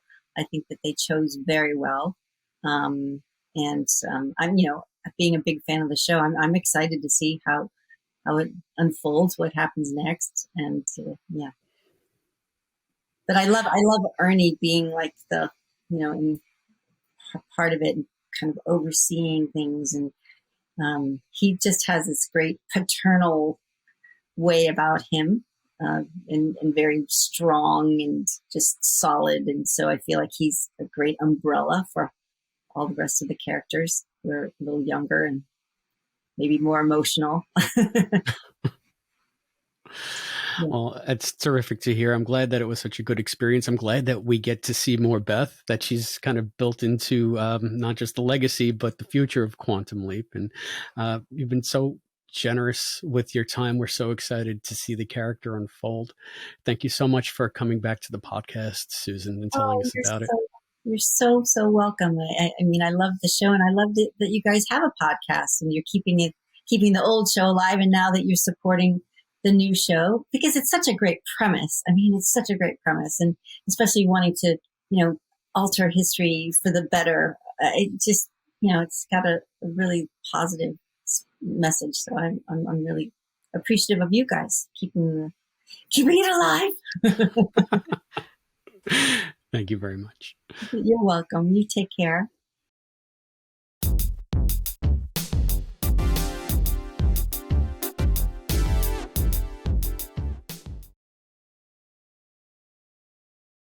And we're back. What about that interview with Susan Diol? Beth. Yes.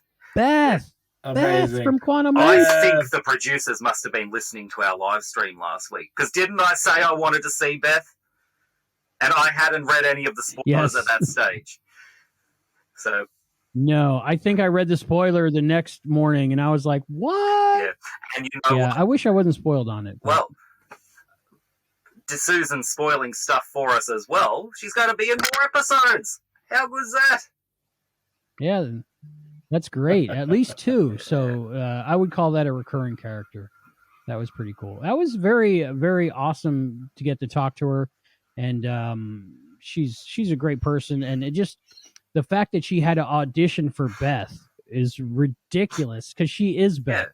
That's like having Shatner audition for Kirk or something. It just makes no sense. I mean, yes, she's 20 years younger than her character is supposed to be, but there's nobody that's more Beth than Susan Diol. Although if they recast that part, magic though, I know that Chris Kirby did in fact do an audition, but being in Australia, it's pretty much impossible to organise. So I'm not saying recasts can't be done, but I'm so glad they didn't with Beth. Yeah. And no, yeah. And can I just say, because she's the heart of Quantum Leap. You should have kept that scene in with Beth talking to Al's car. Trying to keep close to Al by being close to the car, and that little bit of character development for Beth as well. Yeah. I mean, imagine if they'd been playing Georgia on My Mind in the car. How awesome would that scene have been? I couldn't have got past it. Maybe it was because it was so early on in the episode. So, it's still opening credits are going over the acting. So maybe it was just too early in the episode to just hit you with that much emotion, but push it to a little bit later maybe somehow. I don't know. There must have been a way to do it, but hopefully we see that on a deleted scene at some point. But what you're saying about it, the credits still rolling at that stage, they should have put Susan Diol's name there instead of at the start of the episode. Exactly. Yes. Thank you. After. I hate when they spoil things like that. But no, so glad we got to see Beth again, and so glad we're going to keep seeing Beth. And again, yes. Yeah. Yes. So that was welcome news today. And apparently Beth is helping someone as well. So she and Janice are at odds over the way that Janice is going about getting involved in the project, but apparently Beth is helping someone as well. Who do we reckon that might be? I don't know, but Beth knows things, and she may have things. So we'll have to see what happens. I'm very intrigued and excited to follow that storyline. So yeah. Well, having heard that, the name that pops into my head is Donna, because I reckon Beth and Donna would have been good friends. I mean, their husbands were best friends, so it would make sense that the 4 of them would be quite close. And, I would love to see Terry Hatcher pop up somewhere down the track. That made an interesting Facebook thread this week. So that was Terry or Mimi. So that was the debate. I went with both would be good, but I think Terry Hatcher. It has to be Terry Hatcher. Terry. Man, I would watch that as a spinoff, just like a Beth and Donna, a spinoff. Beth and Donna traveling through time. That'd be good. I don't know. Just saying. But what do you think would have happened to Donna in all this time? 30 years have passed since Sam's disappeared. What do you think's happened with Donna? I want to say she would have moved on, probably started another family, and, after the years had gone by, but maybe Ben eventually leaps into someone to tell Donna that Sam will be home one day and she should wait for him. Well, I actually think you're on the right track there, Albie. I mean, he's gone. He's obviously not coming back. And she could easily file for divorce under abandonment, or she could even have him declared legally dead if he's been missing long enough, even though we know he's not. So, yeah, it wouldn't surprise me if she did end up moving on. In fact, having found out what we did in the leap back, I would have liked to see an episode of the original series where Al actually does break his silence when he sees Sam doing things that Donna wouldn't like, and break his silence, and then Sam realizing, I've hurt Donna more than I've helped her, and have him leap back somewhere in the past, maybe to Donna's first fiance, and convince her to marry him instead, or convince her at least not to marry Sam. That would have been something worth seeing, I think, in the original series. But having said that, I'm still very keen to see Donna if and when we do. Sure. Right now, I don't know that we will. So hopefully Ernie doesn't get another interview unless it's with us, because then I'll cut that out. How you going? Getting He's like the Tom Holland. So much stuff is happening back at Project Quantum Leap. It's really interesting. Like, some people aren't liking that as much, but I'm really getting intrigued by it and enjoying all the different stories, and not just focus on one story, even though I want more of the one story. And everything about the little thumb drive, and how Jen was watching Ian put it in their pocket and everything. And who was that? They were communicating with Alex, which we haven't met yet, a different person. I like the fact that when Ian was asked to decrypt it, they didn't necessarily know how to do it. And you would think with lazy writing on a television show that the computer person does the computer stuff. So of course they're going to be a computer genius about everything. But like we know, we have specialties and subspecialties in our overall thing. And, not everybody's great at everything. And I just found that refreshing that Ian just couldn't hack into it with a couple keystrokes and say we're in. That they were just like, I think Jen would be better at this. So what do you think about all that action back at the Quantum Leap headquarters? Again, I love the serial aspect of the project. I wish they would turn the lights on a little bit. I almost think Batman's going to come out, any minute sometimes. But, I like that. And what you're saying about, Ian not being able to do the encryption, that kind of gives Jen a little more to do there, and, flesh out her character a little bit, which we saw in this one finally. So that's great. Yeah. But, I like all the interactions.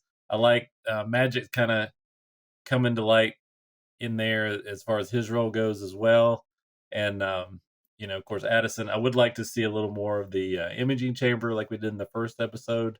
Even though, I don't know if you noticed, but in the trailer, the imaging chamber is more detailed than what we saw in the first episode. The clip we get in the original trailer, because it's got a lot more detail in the background than we saw in the. I don't know if we're going to see that later or something. Yeah. So the imaging chamber in episode 1, I think, was the final VFX shot, and they just didn't finish it or something. Yeah, it looks like it was missing. Maybe we'll see more of it down the track, though. Yeah, hopefully. Yeah, they're working on it. Once they have it as an asset, it'll be good. So maybe they'll go back and update that. Okay, so here is our interview with Mason Alexander Park, who plays Ian.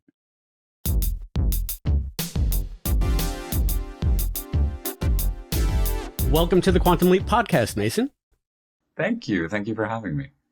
Well, I'd like to start with just a little bit of background to help Quantum Leap fans get to know you, since everybody is so new. I've done some research. I see you have a real solid background in stage work, including last year's production of Hedwig and the Angry Inch, which I loved watching your performances on Instagram from Times Square. That was great. And I can see that you also have a growing film and TV resume, including Netflix's Cowboy Bebop. Again, I love that. And a breakout role as Desire in a little show no one's ever heard of called Sandman. And now that, you're doing all this stuff, can you tell us how you got here? How did you get started acting? And what was the road that led to Quantum Leap? Yeah, I mean, I started acting when I was young-ish. I always loved film and television just as a medium. And when I was really, really little, I would probably around like 5 or 6, I would only watch the like special features to films that I was a big fan of, like Jurassic Park and Jaws and all that kind of, like a lot of Spielbergian stuff, on just a loop. I would sit and I would watch, like 2 or 3 hours of all the behind the scenes footage that were on the VHSs, because I was so enthralled with the process of filmmaking, not so much as an actor, not so much from an acting standpoint, but just at the sheer artistic talent that's required of all the different departments, to create something, especially in the big kind of fantasy and sci-fi world. So I always thought that I was going to be like Stan Winston. I wanted to do like animatronics and creature design in film and television. And I was just really, really into that side of the design departments that involved in big sci-fi stuff. And then that kind of, went away when I found other hobbies and other things at school. And it just was something that I like held on to as I would love to do, a big Hollywood thing. And then my parents just kind of noticed that I had a knack for performance, I guess, in life. So they put me in like an acting camp when I was 7 years old. And that was kind of the spark for me. I went to this small acting camp for like a week or 2 at a time. And I would do it for a few summers in a row. And the funny thing was it was also themed. It was kind of like they definitely were working around some sort of copyright things with a lot of franchises by being like, and this is our Harry Potter camp, or this is our, Lord of the Rings camp. And you would create as a group, all of the kids would sort of come together in the different design departments and acting departments and learn how to make a play. And so you would write it with, your counselor, and then you would all costume it together and build props and then perform it in this big theater. It's called the Magic Theater in San Antonio, Texas. And so that was like my first experience performing. And then it wasn't until I was 13 years old that I got paid to act. I did a regional theater of production of Peter Pan. And that's when I first met other actors that weren't famous by any means, that sort of made an entire life as an actor, but weren't huge household names. And I don't think I had an understanding that was possible, that it was more than a hobby unless you were Jim Carrey, until then. So it was a really eye-opening experience for me, because I was suddenly faced with all of these really remarkably talented individuals who had families and had lives back, in New York or wherever they were based, and would just sort of travel around and do a couple of months in a musical somewhere and then go back home. And it was kind of very exciting to me. So I moved to Los Angeles and with my mom, and we just kind of, I guess, started auditioning and went to a performing arts school out here. And then I started working in film and television a little bit with Nickelodeon shows like iCarly, and then I went and I studied theater in college and booked the Broadway national tour production of Hedwig and the Angry Inch right out of school, and traveled with that for about 1.5 years. And that was, sort of I think the big thing for me. It was a role that I had always wanted to play, and it sort of was my introduction, I guess, into the real professional world of performing. And then, you know, I was a theater actor for a very long time. And it wasn't until recently that I started doing a lot of film and television again. The pandemic was a big, strange equalizer, and I have no idea how it happened, but it turned out to be the best time for me as an actor, because I like in the first year Cowboy Bebop was shooting in New Zealand, and we were like the one of the only shows in production. We were some of the only employed people in our industry. It was very strange. So I've gotten very lucky. I've been very fortunate, and all of those shows just kind of built up on each other. Bebop to Sandman to, a couple of other projects and films that haven't happened or come out yet. And then Quantum just sort of came across, and I was like, oh, I remember that show. And I didn't think of it as a thing that like was going to happen. Sandman was something I chased. It was a role that I knew I was right for and that I really wanted. And with Quantum, it was a whole new group of individuals. So nobody really had anything to base an expectation off of besides the original, but it was a continuation of that story. So every single character was additive. No one was replacing an actor or an archetype. It was just kind of building on the lore and the world that the original had created. So I had no idea or expectation of what the direction was going to be and what they were going to do with it. But I fell in love with the creative team, and we had a really wonderful time shooting the pilot. And I feel very fortunate. I'm very excited for people to start seeing it soon. Yeah, well, you had mentioned that you remembered the show. Were you an actual fan of the original show? Did you have a lot of basis in the original? I think I missed the boat on when it would have been, maybe not necessarily on when it would have been on TV, but when it would have been on my radar. So it wasn't something that I really watched every episode of. It was the kind of thing that like I saw a few episodes of it growing up with my family, or it was on TV when we were, flipping channels. And so I saw these sort of like individualized stories that I vaguely remember, and I knew what the concept of the show was. And of course knew the name because it has stood the test of time, and people still love the show and still adore the original. So it's always kind of been there in the background as like a property I was aware of, but never did a proper dive into. And so when the role came about, I was kind of like, okay, I guess I'll now it's a good time to go back and watch this show. So the character description for Ian says that they were introverted and more comfortable interacting with computers than interacting with people. But what we've seen so far, Ian is completely different from that. I think you kind of blew that out of the water. How much of Mason do you bring to Ian? And did you have a discussion with the producers or with the showrunners to make the character more dynamic as we see it on the show? I think that it was sort of an organic evolution. When you get an audition for something, they always base these character descriptions. Sometimes it's not the creatives that write them. A lot of times it's the casting office that they read a script and they kind of, build their own idea of what the text means and what, they should be looking for as casting directors. So in this case, it's very possible that was written by our casting director at the time and wasn't written by, Brian or Steven or Martin.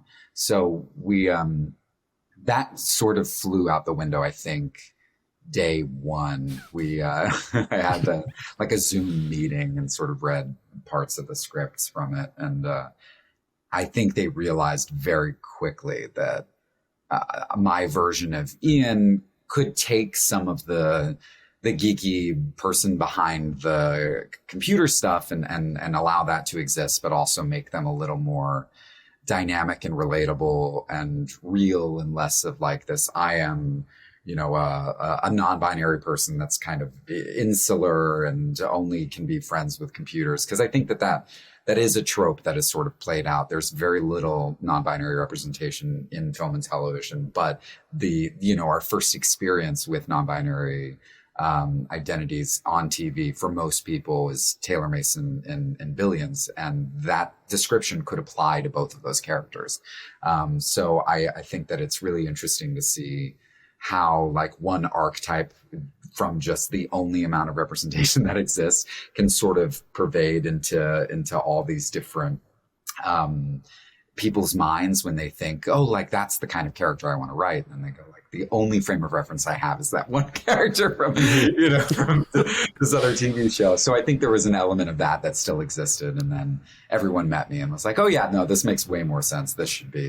We should kind of just naturally follow the progression of where this Ian exists. And I think it's helpful, not only for me, but for the show as a whole, because we've leaned heavily into this kind of familial dynamic that a lot of shows of this type don't necessarily have from the jump. I think a lot of them develop it over time. It's sort of this ragamuffin, group of individuals that work together. But in our version, like we've been working together for 5 years on this program. So it's nice to see from the jump that there is 5 years of history and that we're not learning to like each other at this moment in time. Like everyone already has a relationship to one another. And yeah, so that was a nice deviation from the character description.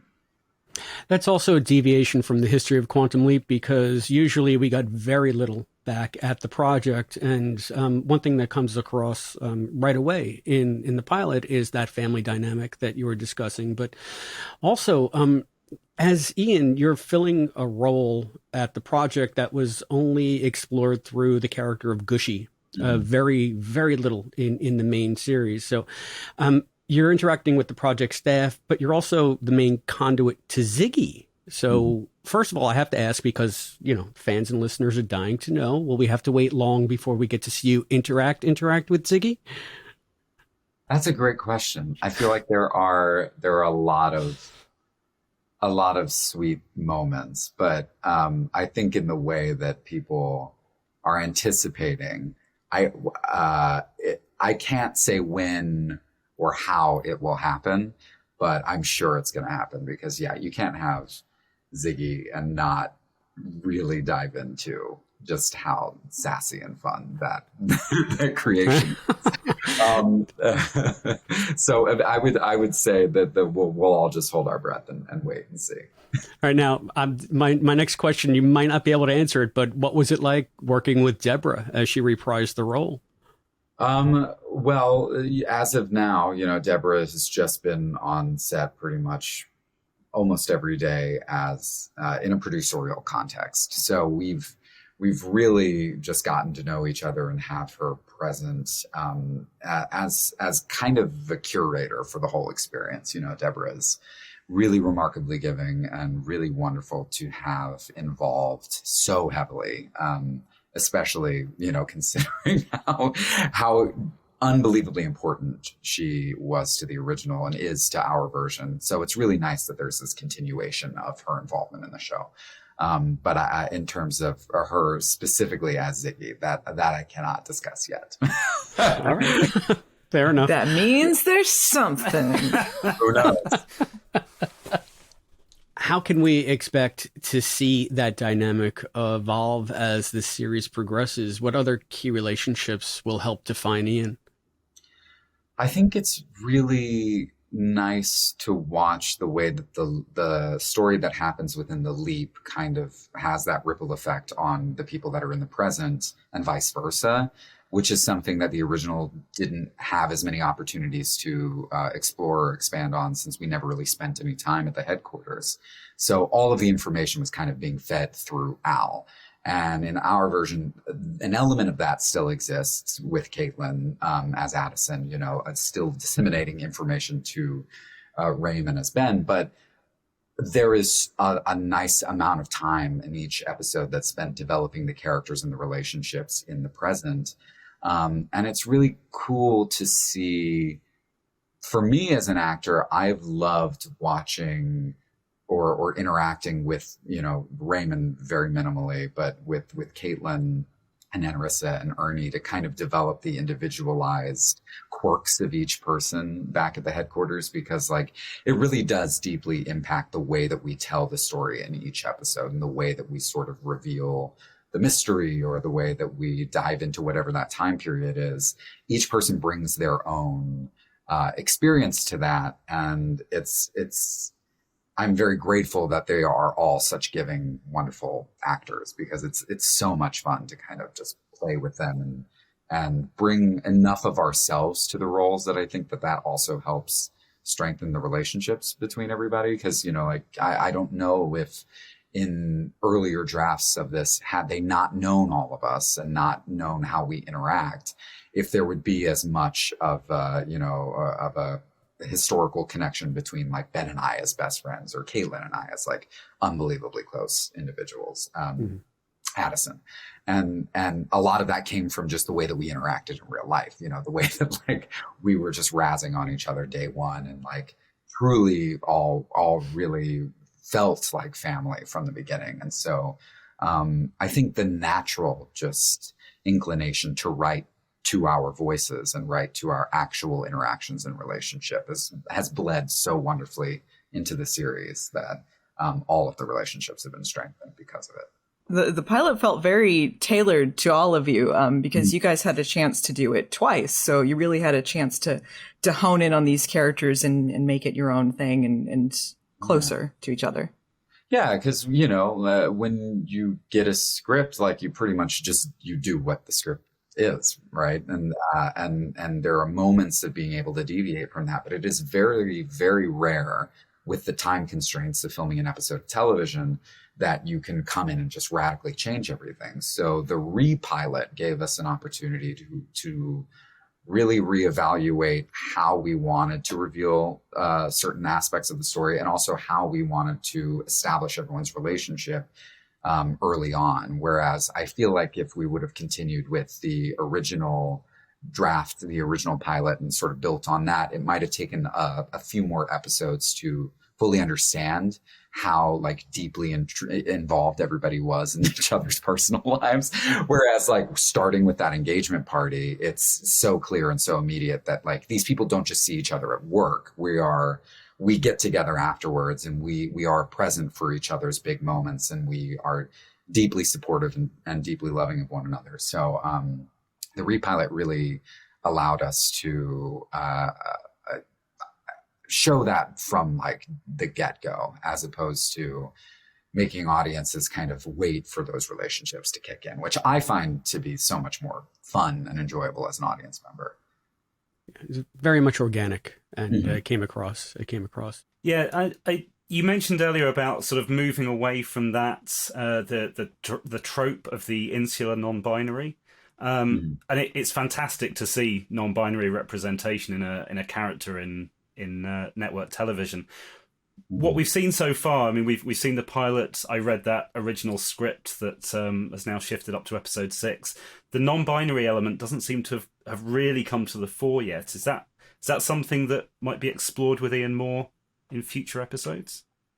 I mean, I think it depends on the way that we continue to, craft the stories in this series. I'm sure there are so many opportunities with Quantum Leap to introduce audiences to concepts and ideas that, in the original were like, looking back, you'd be like, oh my God, of course, they did. But it's incredible to see what they were able to accomplish in the time that they were writing those episodes in. And I think that the same can be said of our version, because there are always different people that need to be introduced to greater audiences in order to help build empathy with, the masses. And I think that Ian's inclusion in the show isn't intentionally for that purpose. I think it was the way that our cast was brought together is just to represent the way that the world kind of, just looks and exists now. That group of people is exactly the kinds of groups of people that I see in every, situation. I mean, there might be some age differences and like other things which are kind of fun to play with in a work dynamic. But like for the most part, I don't know many people in my experience that only have a very insular view of the world and only see the same, like, kind of person all the time. Like everyone is constantly being introduced to people of different races and ethnicities and gender identities. And I don't think that at this moment in time, Ian's function in the story is to deliver some kind of diatribe on what it feels like or what it means to be non-binary, because it's not necessarily what the focus of the show is. I think that Ian's inclusion in the world is the radical move for them. And it's almost more powerful not to try to, do anything with that, because the normalization of our existence is the most important thing. I mean, like I am so tired of getting scripts that revolve around a coming out story for, a queer individual and that kind of being it, or revolve around their relationship to their parents being, strained or being positive. It's like this reward system, that make other people feel good for like being empathetic to this person. And it's almost more powerful just to see that person in the room and get to know them and be friends with them, and their dialogue not necessarily have anything to do with their identity, which is what they've set up so far. And I know that, there will come an episode where I'm sure we will dive into what it means to be trans or what it means to be non-binary, because how could you not? But as of now, that is, not coming into play, because we have so much story and so many other things to sort of work through, which is really fun and makes me feel very good about as an actor, because I just feel like an actor for once, as opposed to similar to Sandman. Like I felt like an actor who got to show up to work and play a part and play a character, instead of having to, go through the bells and whistles of being like, and now we have to, introduce our audience to this concept and make them feel comfortable with this kind of individual. And you're just like, or we could all just show up to work and put on clothes and deliver lines that have to do with the story. And once it has to do with the story, it's going to be wonderful and well worth, the payoff and the wait. So I'm excited to eventually get to a point where we get to talk about it. But for now, it's so great not to have to. That's terrific. Now, I mean, you had mentioned getting dressed. One of the things that we see that Ian holds in common with Al is those fabulous outfits. So carrying through on that part of the show. That pink suit. So good. Yeah, there are some great ones, great looks. Did you coordinate with the costume designer to nail down Ian's look, or did they come at you and say, hey, this is what I got? I feel like it's always a blend of both. I'm very hands-on when it comes to costuming. I think that it's one of the most important aspects of character building for, in my process. And so I really like to be able to be there from the start and sort of build the skin of the individual, the exoskeleton, because, so much of clothing is external representation of how an individual sees themselves, or how they want to be seen. So it's always fun to think about, like what would this person wear? How would that affect their day to day? And what does their closet look like? So we built a closet for Ian where we just like tried on hundreds of things and sort of very slowly like tried to figure out what are things that Ian would actually have, what would they wear. And so a mix of it is balancing that with what, a network thinks a late 20s something, programmer might wear. So it's like, it's always a million cooks in the kitchen and isn't always, the easiest of processes. But between me and the designer, we are having a blast kind of just throwing a bunch of things at the wall and seeing what sticks. But that pink suit is awesome. I think that now we're hitting the stride. I feel like episode, 5 or 6 is right where I'm starting to be like, yep, this is what Ian feel like wears, and before then there are so many fun things, and there will be many after that, are definitely pops beyond what this person might be. It's very Al adjacent, he wore some crazy stuff in the best of ways. We can't wait to see you in the control room holding an old school hand link. And we know that your time is limited. So are there any aspects of Ian that we haven't touched upon, or of the story or the show that we haven't touched upon that you'd like to explore, or any tidbits that you want to give away to eager fans?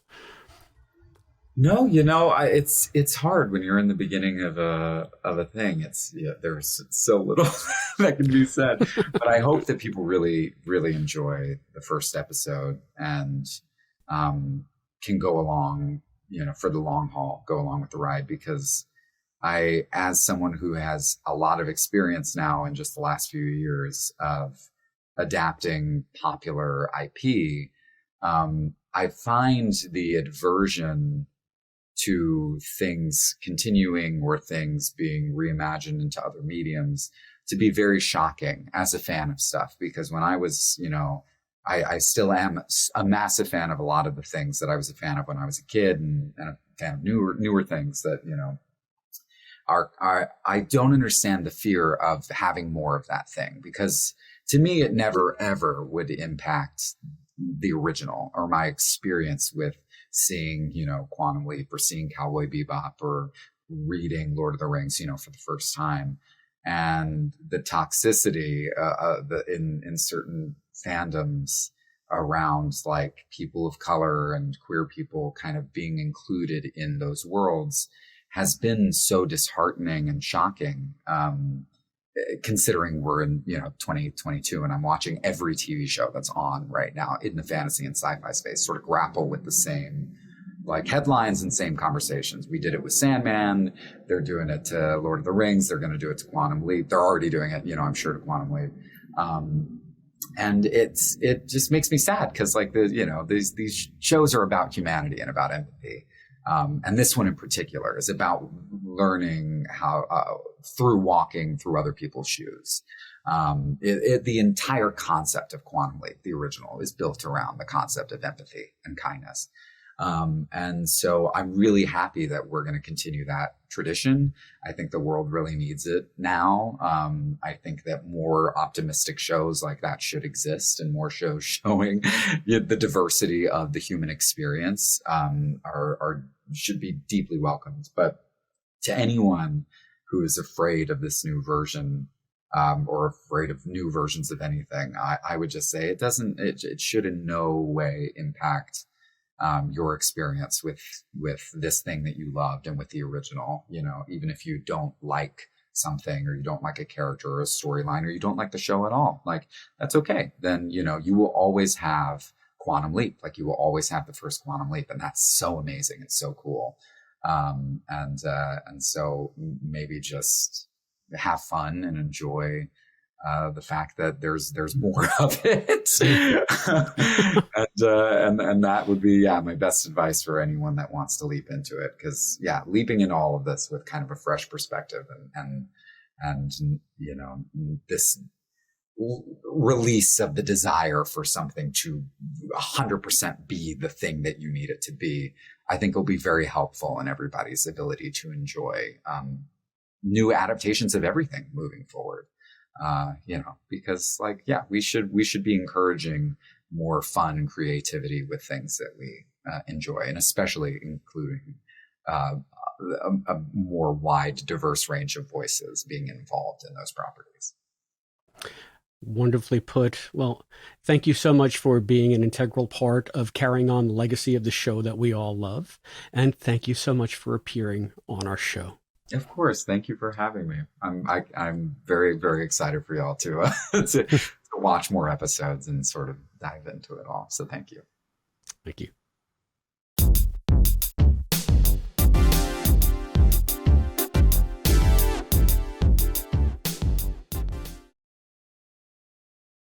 And we're back. Wow, Mason Alexander Park on the Quantum Leap podcast. I'm so honored and in awe of their just everything about it. We have already done better than the original series. We managed to get 2 of the original cast, not just 1. Yeah.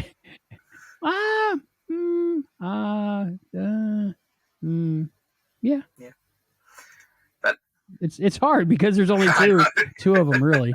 I know. Maybe not proportionally speaking. I was thinking we got many guest stars, so you know. Yeah. But yeah, but hey, we got Scott. That was pretty good. Hopefully, one day we'll get Raymond. That would be amazing. That would be. That would be. So, Brian, final thoughts on Atlantis? Loved it. I think I loved it more than the pilot. And you kind of have to have the pilot to get to this point. So it's great. I still like the pilot. But this was, a better Leap story. You got to see a little bit more of it. The effects were better. I like the fleshing out of the characters going on in the background at the project. And I really am looking forward to seeing, what the target is going to be that they've discovered and all of that backstory with Janice. And hopefully we'll see, more Beth beyond the second episode that she said she filmed. So just looking forward to it. And I just wanted to say about Mason's interview as well. It's really interesting that they're bringing more of Mason into the character of Ian. Like I said, I was hoping to see a little bit more of the autism traits coming through. It sounds like they're not going to keep that up, but that's fine as long as the character's written really well. But I like what Mason was saying about, Mason is going in there to play Ian, not to play a non-binary character. It's just this character happens to be non-binary. So, it was really great hearing from Mason. As for the episode itself, I think this is the first one that I'm going to give 5 out of 5. The only thing that I think that I could pick on is the fact that the leak felt like it wrapped up too quickly. But I think I'm just going to have to get over that because of the way the stories are structured now. And if that's the case, there's nothing I can pick on. I've got to give it 5 handlings. So well done. Let's keep up this amazing upward trajectory. Yeah, space terminology. Did you like that? Space. Yeah, I did. Brian, how many handlings out of 5 would you give the episode? Oh, definitely 5. All 5. Good. All 5 versions. Calculator, gummy number 2. Zoe's, Lothos's. The Toronto one. Yeah. Yep, all of them. Hockey puck. Oh, my graphics department is going to go crazy tonight. So that's I really enjoyed this episode. I think about 3/4 of the way through, maybe when Ben was giving that speech about how he should trust Samantha, I was like, this is real good Quantum Leap. I feel like it's Quantum Leap. Like last week, it was more Quantum Leap is back. And this week, I think it had to do a little bit more with the pacing was just a tad slower. Still, everything was happening way too fast, but it slowed down enough so we could absorb and enjoy the story. So I think that's when I felt, this if Quantum Leap is going to be this moving forward, I'm very happy. So I'm going to give it 5 handlings out of 5. That was a great episode. I personally have interest in the space shuttle Atlantis and space travel and NASA and and Quantum Leap. So you put it all together with all the good things. I can't think of one thing negative to say about this episode. Usually there's something that bumps me, but no, this is great. Second episode, amazing. The team they have put together and everybody working so hard on it. I said, writers, be proud. You got a perfect score. Yeah, so 15 out of 15 possible. 5 handlings across the board. So I think we liked it. So any final thoughts before we go to sleep? It's pretty late here. It's probably pretty early there for you. Yeah, Hayden, I'm pretty tired too. But it's getting late here. So any final thoughts before we sign off? Do you want to go first, Brian? Just what I've always kind of already said. I love it. I love that they've added the project to it. I wasn't sure if I would like that or not, but I do. The only thing that I could think of that would detract from it is you can't watch the episodes out of order anymore. You kind of have to watch them in order because of that. So we'll see how maybe that we goes. need to make some fan edits where it's just the leap. Just then, delete. then we can watch them in whatever order we want. Right. Well, you can. I mean, you could. That might be fun because you probably get about 25 minutes. Yeah. We'll get Matt on that. Just kind of get shorter episodes just for fun. But no, I love it, and thank you guys for having me on. Anytime. Oh, no problem. Any day. Perfect. Brian, just in case there's a leaper that doesn't know about Al's Place, could you let people know where they can find you and your website and all the cool Quantum Leap stuff that's there? Oh, sure. You can Google it. Quantum Leap Al's Place brings it right up, or it's www.quantumleap-alsplace.com. And you've got a whole new setup now since the new series too, which I've noticed. Yeah, I added a section just for this. I thought about doing something a little more techie with it. Then I was like, well, people, when they come to Al's Place, they want, the old school website like it's always been. So I created the exact same site. It's kind of a sub-site, but with the updated look of this project. I kind of used the imaging chamber and the new Ziggy blocks, in place of the gummy bear blocks. So hope you like it. Very cool. Yeah, that's a great website. You always feel like you're back in the 90s when you go there. Right. But it's all updated and new. So it's like perfect retro and new. It's like the best combination. All right. Well, thank you guys for joining me no worries. For episode 2 of the Quantum Leap After Show. I really enjoyed it. I'm looking forward to the right hand of God. No, this one's Part the left 2. hand. Is it the left hand? The right hand? This one must be the left hand of God. Part 2, B. Right, the left hand of God. So that's They what's should have coming up titled next it that. week. Do we know they didn't? I don't know. Do we have a title There's for still next week? time. Somebody up there I'm sure likes Matt Ben, does. I think. Yeah, somebody up there likes Ben. Just Someone not up there likes GT Ben. the Dubses. Leaping him in to get punched in the face. I think in the fan community we'll call it the left hand of God. It just makes sense. Perfect.